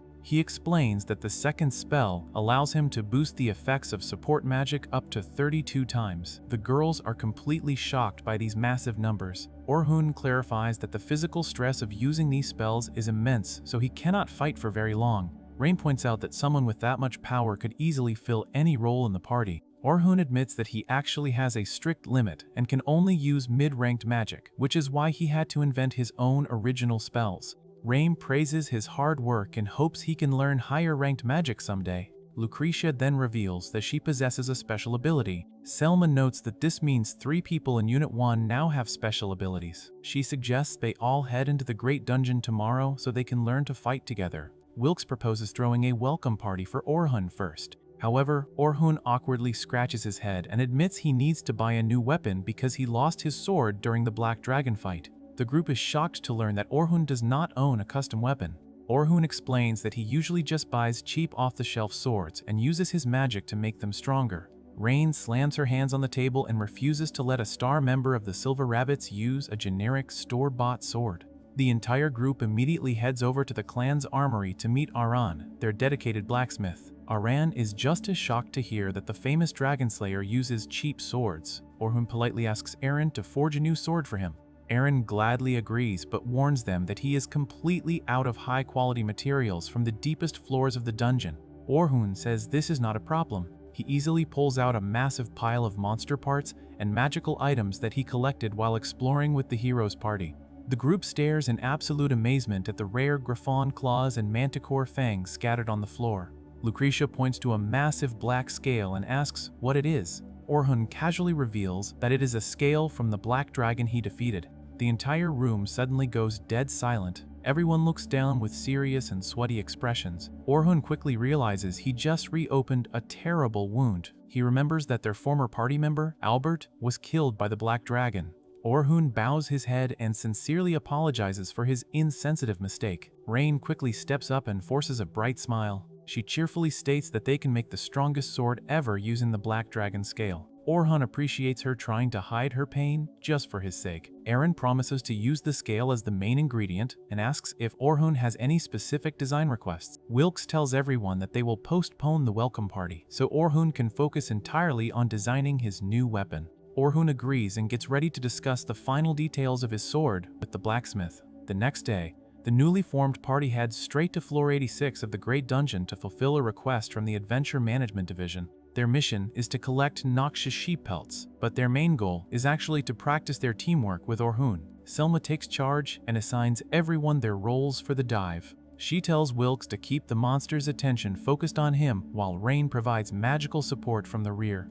Lucretia is tasked with joining the attack but must keep her healing magic ready just in case things go wrong. Selma plans to buff the team and give orders from the backline. Finally, she places Orhun at the very front as their primary attacker. Lucretia jokes that Orhun is so strong he could probably defeat all the monsters by himself and worries they might just slow him down. Selma admits that if Orhun prefers to fight alone, she is completely fine with it, but Orhun quickly shuts that idea down. He reminds them that he is a part of this party now and fully expects to follow Selma's orders. He points out that they will never learn to work together if he just runs off on his own. Selma gets a little distracted by his reassurance, but her focus snaps back when a massive fireball suddenly hurtles toward them. The group quickly scatters across the grassy field to dodge the explosion. Orhun immediately recognizes the attack as coming from an earth dragon, but the monster is completely hidden from view. Lucretia steps up and confidently announces that she can find it using her special ability, magic tracking. She concentrates and releases a wave of green magical energy that scans the entire area, quickly locating a glowing, rainbow-colored beast hiding in the forest. Without hesitation, she casts a powerful green magic spell that strikes the target and creates a massive, fiery explosion.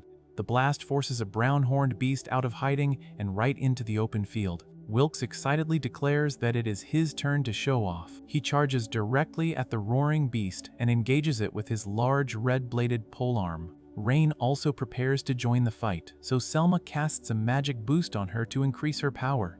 Meanwhile, Wilkes expertly dodges the beast's fireballs and deflects its attacks before kicking it straight in the jaw. Rain then unleashes her special rank spell, Explode, sending a massive blue magical blast right into the monster. The combined assault completely obliterates the beast in a huge explosion of fire and smoke. Following the quick victory, Orhun is genuinely amazed by how smoothly they operate. He praises Wilkes for his skill with a double-bladed spear, Rain for her incredibly fast casting speed, Lucretia for her indispensable tracking ability, and Selma for her perfect leadership that ties the whole team together. Selma blushes deeply at the compliment, and the rest of the girls tease her for getting flustered. Their celebration is cut short when two more massive earth dragons suddenly appear and roar at the party. Selma decides this is the perfect opportunity to practice their teamwork with Orhun. Orhun and Wilkes immediately charge forward to engage the dragons. However, just as Orhun draws his sword, a giant rock-covered hiding turtle materializes right behind them. The party realizes they are now completely trapped between the tough turtle and the two aggressive earth dragons. Selma remains completely calm and issues commands rapidly. She orders Rain and Lucretia to handle the slow-moving turtle while instructing Wilkes and Orhun to take down the dragons without worrying about their backs.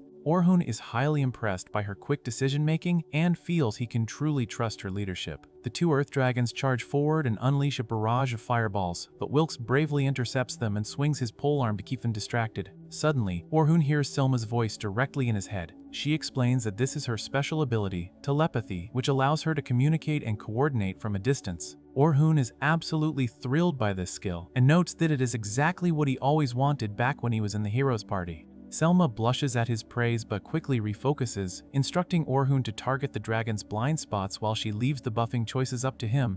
Orhun casts several enhancement spells on himself, significantly boosting his strength and sharpness. With Wilkes keeping the dragons busy, Orhun moves into position and waits for Selma's countdown. The moment she gives the signal, Orhun unleashes his original spell, Impact. With a single, devastating swing of his silver sword, he creates a blinding white flash of light that slices clean through both earth dragons simultaneously. The monsters are instantly blasted away and disintegrate into dark purple energy. Wilkes is completely blown away by the sheer power of the attack. Meanwhile, Lucretia and Rain flawlessly execute their own combo against the hiding turtle. Lucretia summons a massive ice javelin to strike the beast. Rain then finishes it off with a powerful, golden, magical explosion. The turtle roars as it is engulfed in flames and smoke before finally being defeated. With the battle over, the party regroups and celebrates their success.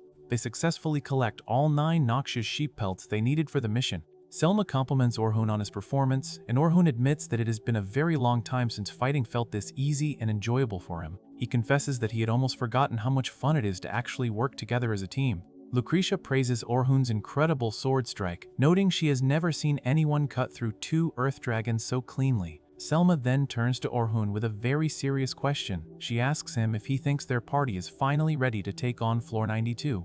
Orhun confidently confirms that they are ready. Selma assumes he only says that because he is now fighting with them, but Orhun corrects her. He states that their strength is so impressive he genuinely believes they could defeat the Black Dragon even without his help. Hearing the Dragon Slayer validate their hard work brings the girls to tears. They reveal that they have been training relentlessly for the past year ever since they lost their former teammate Albert to the Black Dragon. They were never sure if their efforts were actually paying off until this exact moment. Orhun understands their pain perfectly, recalling his own terrifying battle against the Black Dragon and his desperate vow to never let any more of his comrades die. Selma formally asks Orhun to lend them his strength so they can finally achieve Unit 1's long-held wish of defeating the Black Dragon. Orhun gladly accepts, swearing to protect them all to the bitter end. The group cheers together and heads back to the surface to report their mission's success. As they walk through the cave, they compliment Orhun on his precise pelt harvesting skills, with Lucretia and Wilkes bickering playfully about who is worse at skinning monsters.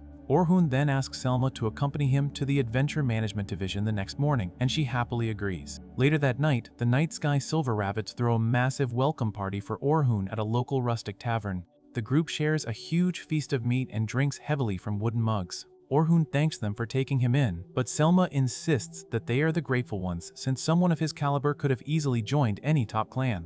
Orhun admits he was incredibly nervous about whether he would fit in, but he is extremely happy to be working with such great people. This confession prompts everyone else to admit they were secretly terrified too.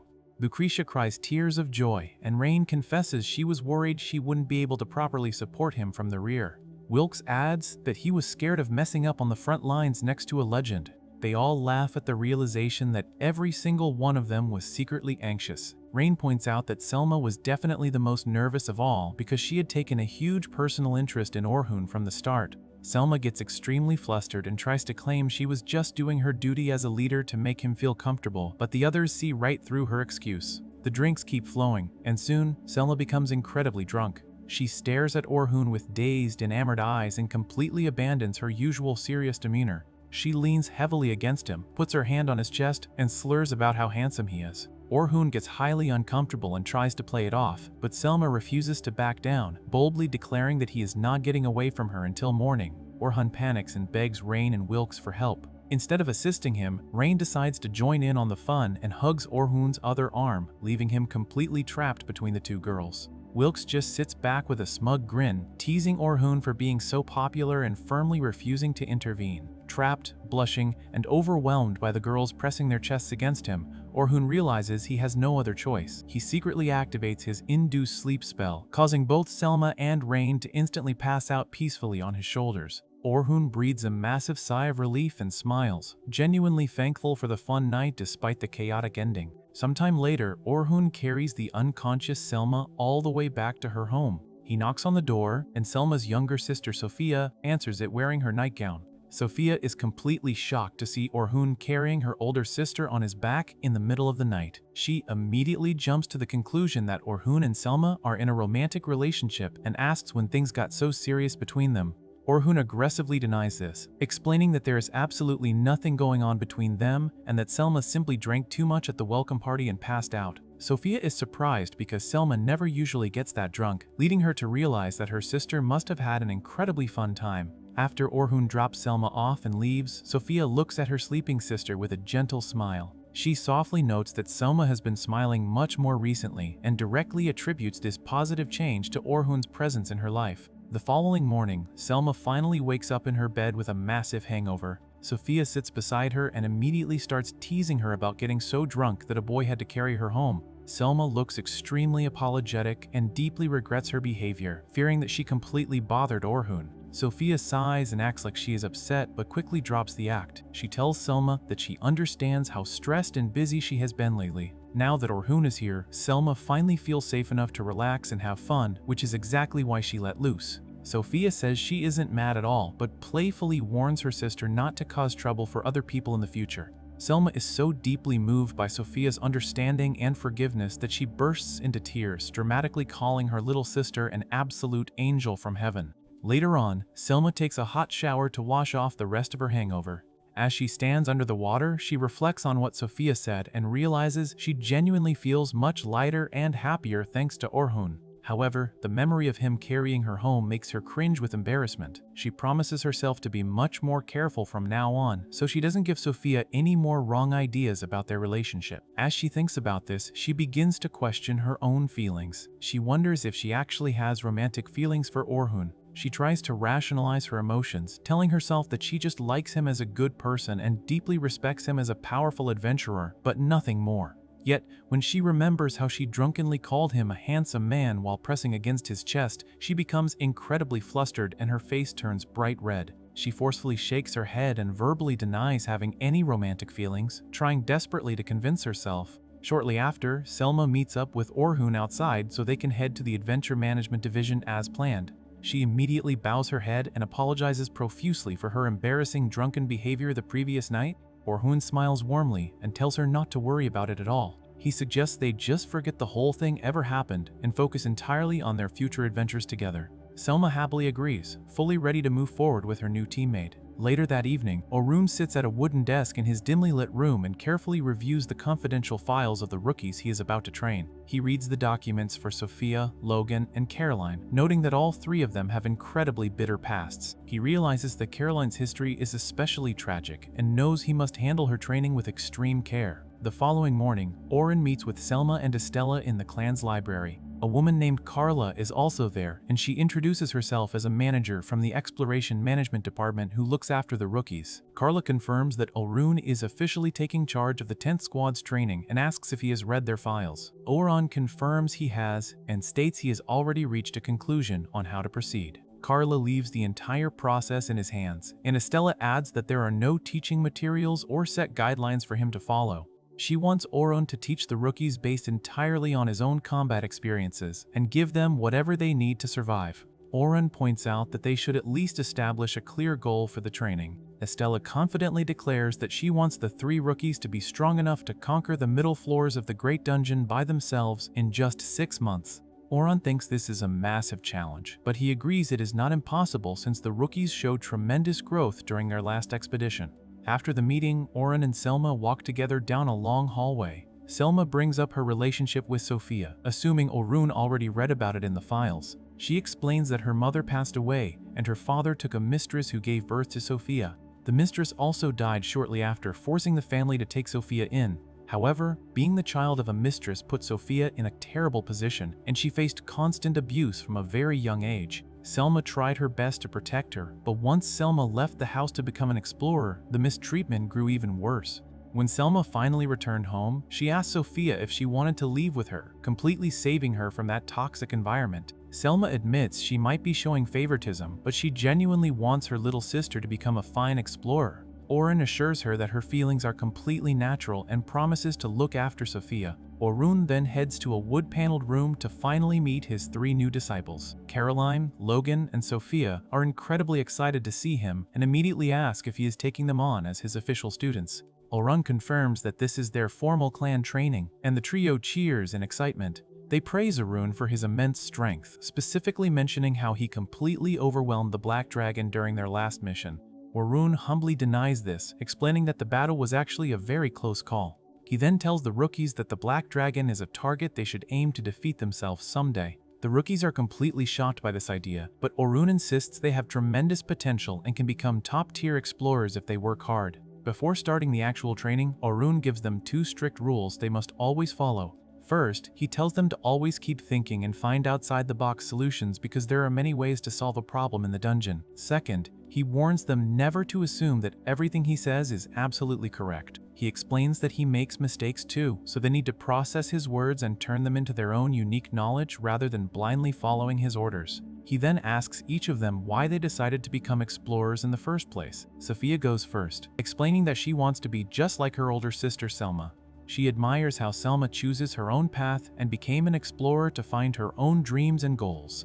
Orhun praises her honesty and promises to support her. Logan speaks next, confidently stating that his main goal is to earn a lot of money. He explains that he grew up in a very poor, barren village where the people constantly starved. The villagers pooled all their scant money together just to send him to the city, so he desperately wants to become successful and repay them. However, Logan admits that seeing Orhun's strength and facing the Black Dragon made him realize how incredibly weak he currently is. He begs Orhun to teach him everything so he can gain the power he needs to help his village. Orhun agrees to teach him but warns that mastering the skills will depend entirely on Logan's own effort. Caroline eagerly shares her reason next, claiming she simply wants to kill monsters so everyone will smile. She explains that when people smile, they do not hurt her. She hates it when monsters take away people's smiles, so she destroys them to protect her own safety. Orun is visibly disturbed by this twisted logic and realizes the sheer depth of her trauma. He validates her feelings, agreeing that everyone's smiles matter most, and thanks her for sharing. He then shares his own goal, stating that he wants to be strong enough to protect what matters to him so he never loses anything again. He promises to face them seriously and demands they come at him with everything they have. Orun then suggests giving Caroline a nickname since her full name is too long to shout during a dangerous fight. Caroline excitedly asks him to pick one, so he suggests the name Carol, which she absolutely loves. Logan immediately leans across the table and begs for a nickname too, even though his name is already short. Orun reluctantly names him Log, and Logan becomes overjoyed. Orun then suggests Sophie for Sophia, and she happily accepts it. The newly named Carol, Log, and Sophie ask to call Orun their master, and he agrees before officially kicking off their intense training. The group heads into a dark, rocky cavern to practice their combat skills. Carol immediately charges at a pack of massive white wolves with her twin daggers. She fights completely recklessly, ignoring all defense and focusing entirely on striking the monsters. She manages to kill one wolf, but Orun immediately stops the fight and steps in. He casts a speed enhancement spell on himself, easily dodging the remaining wolf's attack and decapitates it with a single lightning-fast sword strike. After the battle, Orun fiercely scolds Carol for leaving herself wide open to an attack from behind. He explains that a defender's job is to draw the enemy in, while an attacker delivers the final blow, but her reckless style does neither. Carol cheerfully explains that she left herself open on purpose and decides to reveal her secret ability. Without any hesitation, she pulls out a dagger and slashes her own throat. Orun is absolutely horrified and grabs her wrist, but he watches as her fatal wound instantly heals itself. Carol smiles brightly and states that she has an immortal body, so she heals right away and is completely used to feeling pain. Orun reflects on her confidential file and remembers that she was held captive for several years by the Cyclamen cult. He knows this cult is a massive criminal syndicate dedicated to reviving the strongest and most dreadful monster known as the Evil God.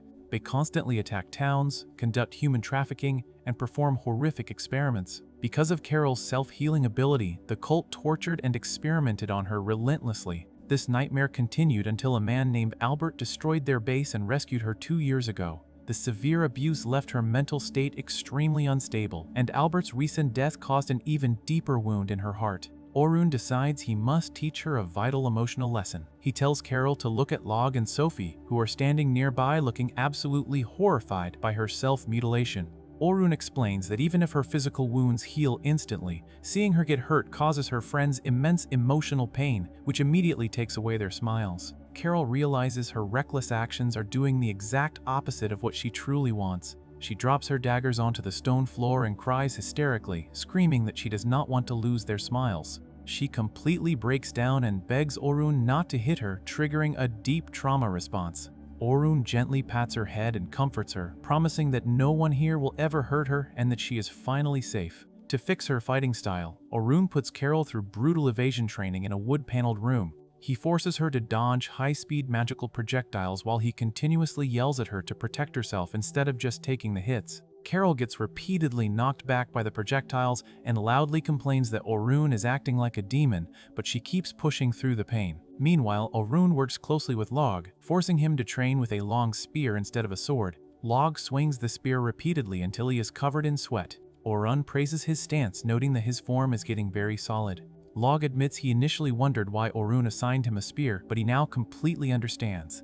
Orun explains that a spear allows Log to keep a safe distance from enemies during combat and makes it much easier for him to function as an enchanter for the party. Orun then moves on to Sophie's training, putting her through an intense parallel magic construction routine. He sets up several square targets marked with Roman numerals and forces Sophie to maintain 2 glowing magic circles at the exact same time. While holding the spells, she must continuously subtract the number 7 from 500 out loud. On top of that, she has to wait for Orun's random signals and fire the correct spell at the specific target he calls out. When he yells for the red spell, she must fire a fire arrow, and when he calls for the blue spell, she fires a water arrow. Sophie struggles to keep up and accidentally loses her focus.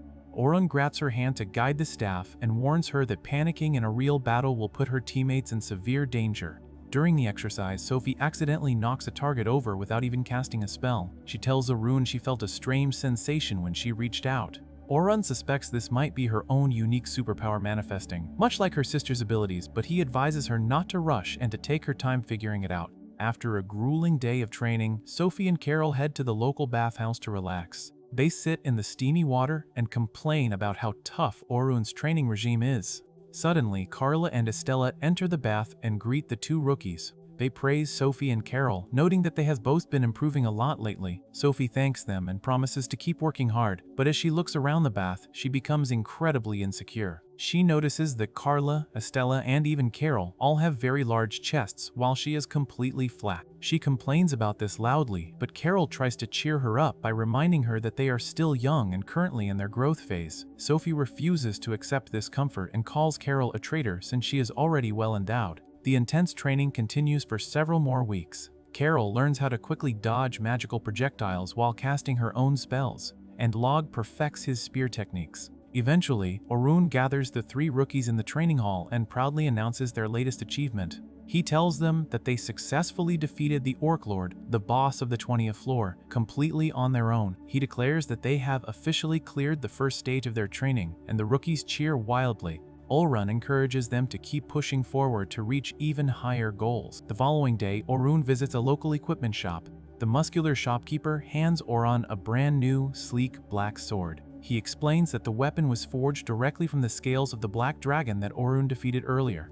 Orun inspects the blade and is absolutely amazed by its flawless balance and perfect grip. Standing in the shop with his new weapon, Orun makes a solemn vow. He swears upon the black sword that no matter what dangerous situation he faces in the future, he will always protect his comrades. Orun tests out his new sword on the 91st floor of the Great Dungeon. He easily slices a tough skeleton monster completely in half with a single swing. The monster disintegrates into purple smoke. His party members from the 1st Division watch the attack and praise the weapon's power. Orun notes that the sword fit perfectly in his hand and feels like it was made specifically for him. A silver-haired teammate mentions that their blacksmith put a lot of effort into forging it. He explains that the blade is crafted using a scale from a black dragon and the blood of a hide turtle they defeated recently. Orun wonders if mixing those materials reduces the weapon's durability. The party's support mage assures him that she will cover any durability issues with her support magic. The silver-haired teammate asks Orun if he has decided on a name for the sword.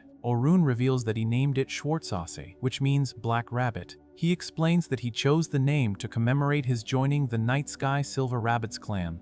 Another teammate suggests that naming it after the Black Dragon would sound cooler. Orun argues that their ultimate goal is to conquer the entire Great Dungeon, so the Black Dragon is just a minor checkpoint along the way. Selma, the red-haired party leader, loves his confidence. She declares that they are now fully prepared to tackle the 92nd floor and finally defeat the Black Dragon. The group exits the dungeon and plans to celebrate. Selma approaches Orun and asks to discuss their specific combat strategy for the boss fight tomorrow. Orun apologizes and declines the meeting. He explains that he already promised to accompany his three rookies on their expedition tomorrow. Selma suggests he should get some rest instead, but Orun insists he is just tagging along to watch them. He notes that the rookies are aiming to conquer the 29th floor and might even be able to do it without his help. Selma realizes that the rookies are almost done with the upper floors and will soon become full-fledged explorers. Later that night, Orun visits a local tavern to speak with an elderly man. Orun brings up a disturbing rumor he recently heard. The old man confirms that a notorious group of explorer killers known as Amunsaz has started operating in the southern Great Dungeon. He explains that Amunsaz is a major criminal organization that strongly believes the Great Dungeon must never be conquered. To enforce this, they actively hunt down and murder explorers.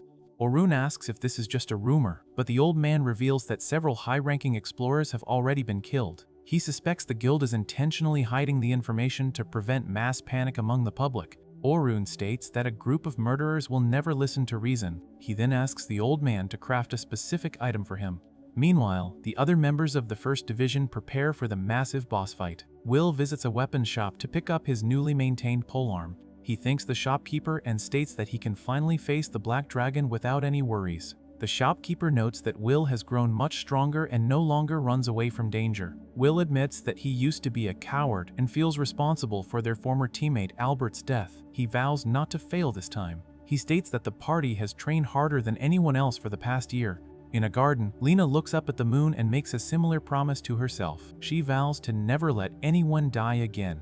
Inside the clan house, Selma stares out her window at the night sky. Her younger sister Sophia enters the room in her nightgown. Sophia asks if Selma is finally going to the 92nd floor to get her revenge. Selma confirms it and admits she was just thinking about their strategy. Sophia tells Selma that it is okay to admit if she is scared. Sophia confesses that she does not want Selma to go on the expedition. She reminds Selma that Orun was badly injured during their last encounter with the Black Dragon, so there is no guarantee Selma will survive this time. Sophia begs her older sister to stay by her side. Selma struggles to respond, but Sophia immediately realizes that Selma is determined to go anyway. Sophia states that she has gained some courage recently by helping lead her own party. She steps forward and tightly hugs Selma. Sophia offers to share her courage so her sister can secure the victory. Selma hugs her back and thanks her. Selma states that she can no longer afford to feel anxious. She promises to completely destroy the Black Dragon. The next day, Orun accompanies Log, Carol, and Sophie into the dungeon.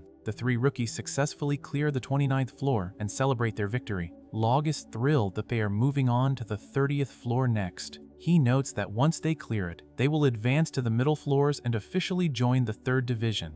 Orun congratulates them and confirms their rookie days are almost over. Sophie suddenly realizes that becoming full-fledged explorers means Orun will no longer be their teacher. She becomes sad, but quickly resolves to do her best regardless. The group heads to the guild office to process their advancement. A manager congratulates the rookies and accepts their application to challenge the 30th floor. She informs them that an inspector from the 2nd Division will accompany them during the operation. She explains that the inspector's job is to ensure the rookies actually possess the necessary strength to clear the floor on their own. This is a standard safety measure to reduce casualties in the dungeon. Log assumes Orun will just come with them anyway. The manager schedules the expedition for the day after tomorrow. Orun realizes this is a huge problem. He points out that the day after tomorrow is the exact same day his main party is scheduled to fight the Black Dragon on the 92nd floor.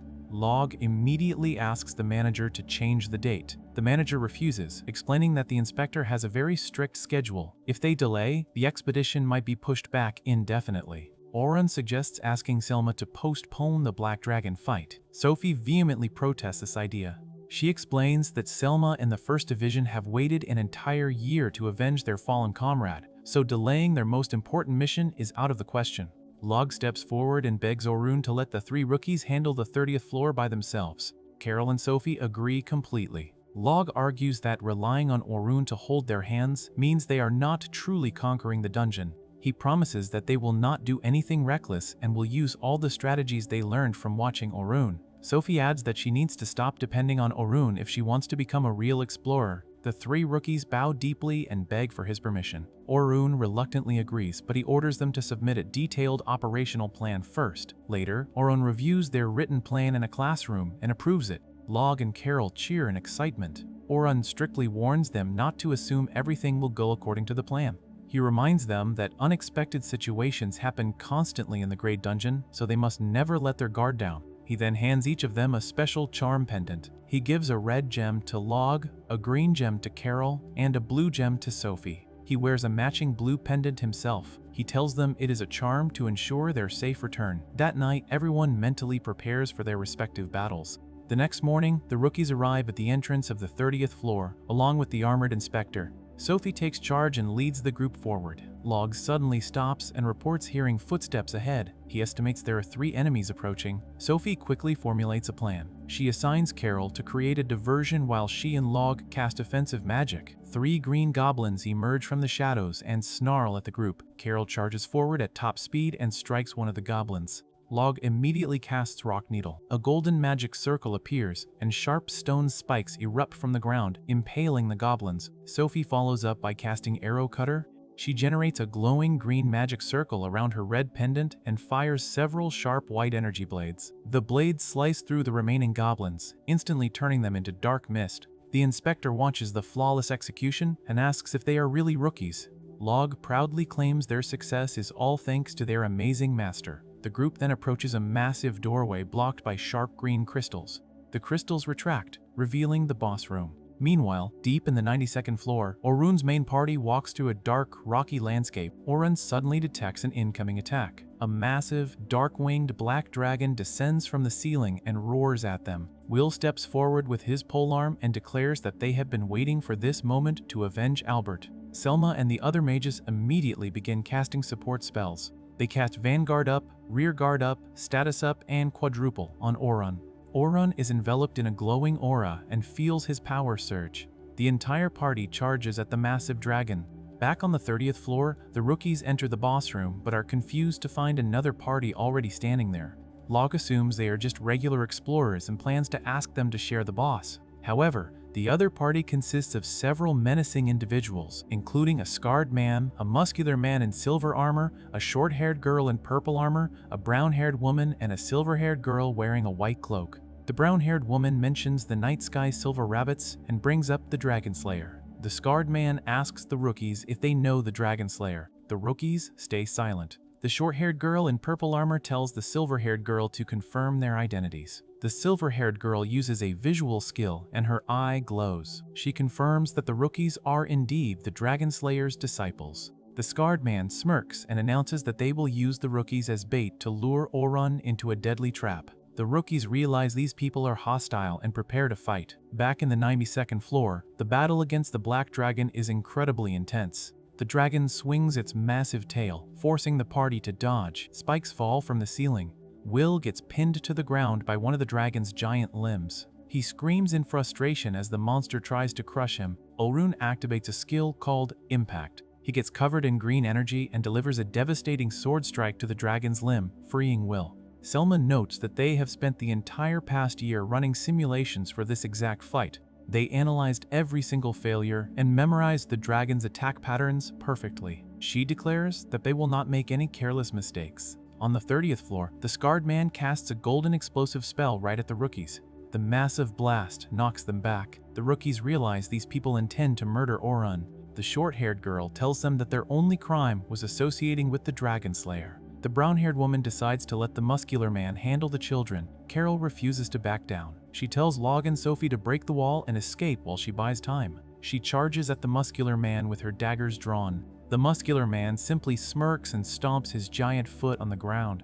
The sheer shockwave of his stomp sends Carol flying into the stone wall. She collapses onto the ground, completely incapacitated. The silver-haired girl steps forward and calmly tells the remaining rookies not to resist so their deaths will be painless. Log and Sophie are completely terrified. Carol cries on the ground and grabs Log's hand. Log desperately clutches the red pendant Orun gave him and screams his master's name. At that exact moment, during the intense boss fight on the 92nd floor, Orun's blue pendant begins to glow brightly. He completely loses focus and stops his attack. Selma yells at him to cut off the dragon's wing, but Orun realizes his pendant is an alarm device. He tells Selma that Sophie and the others are in extreme danger. He desperately wants to abandon the boss fight to go save them. However, the Black Dragon launches a massive fireball at the party. Will deflects it but notes that the dragon is still very dangerous. Selma tells Orun they cannot rush the fight. She explains that if they lose focus now, the entire party could be wiped out and she cannot betray her responsibility as the leader.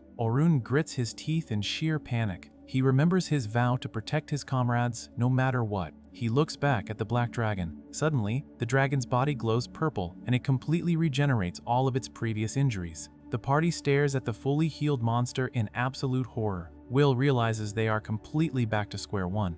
Orun clenches his glowing fist in absolute despair, knowing his disciples are about to be murdered while he is trapped in an unwinnable battle.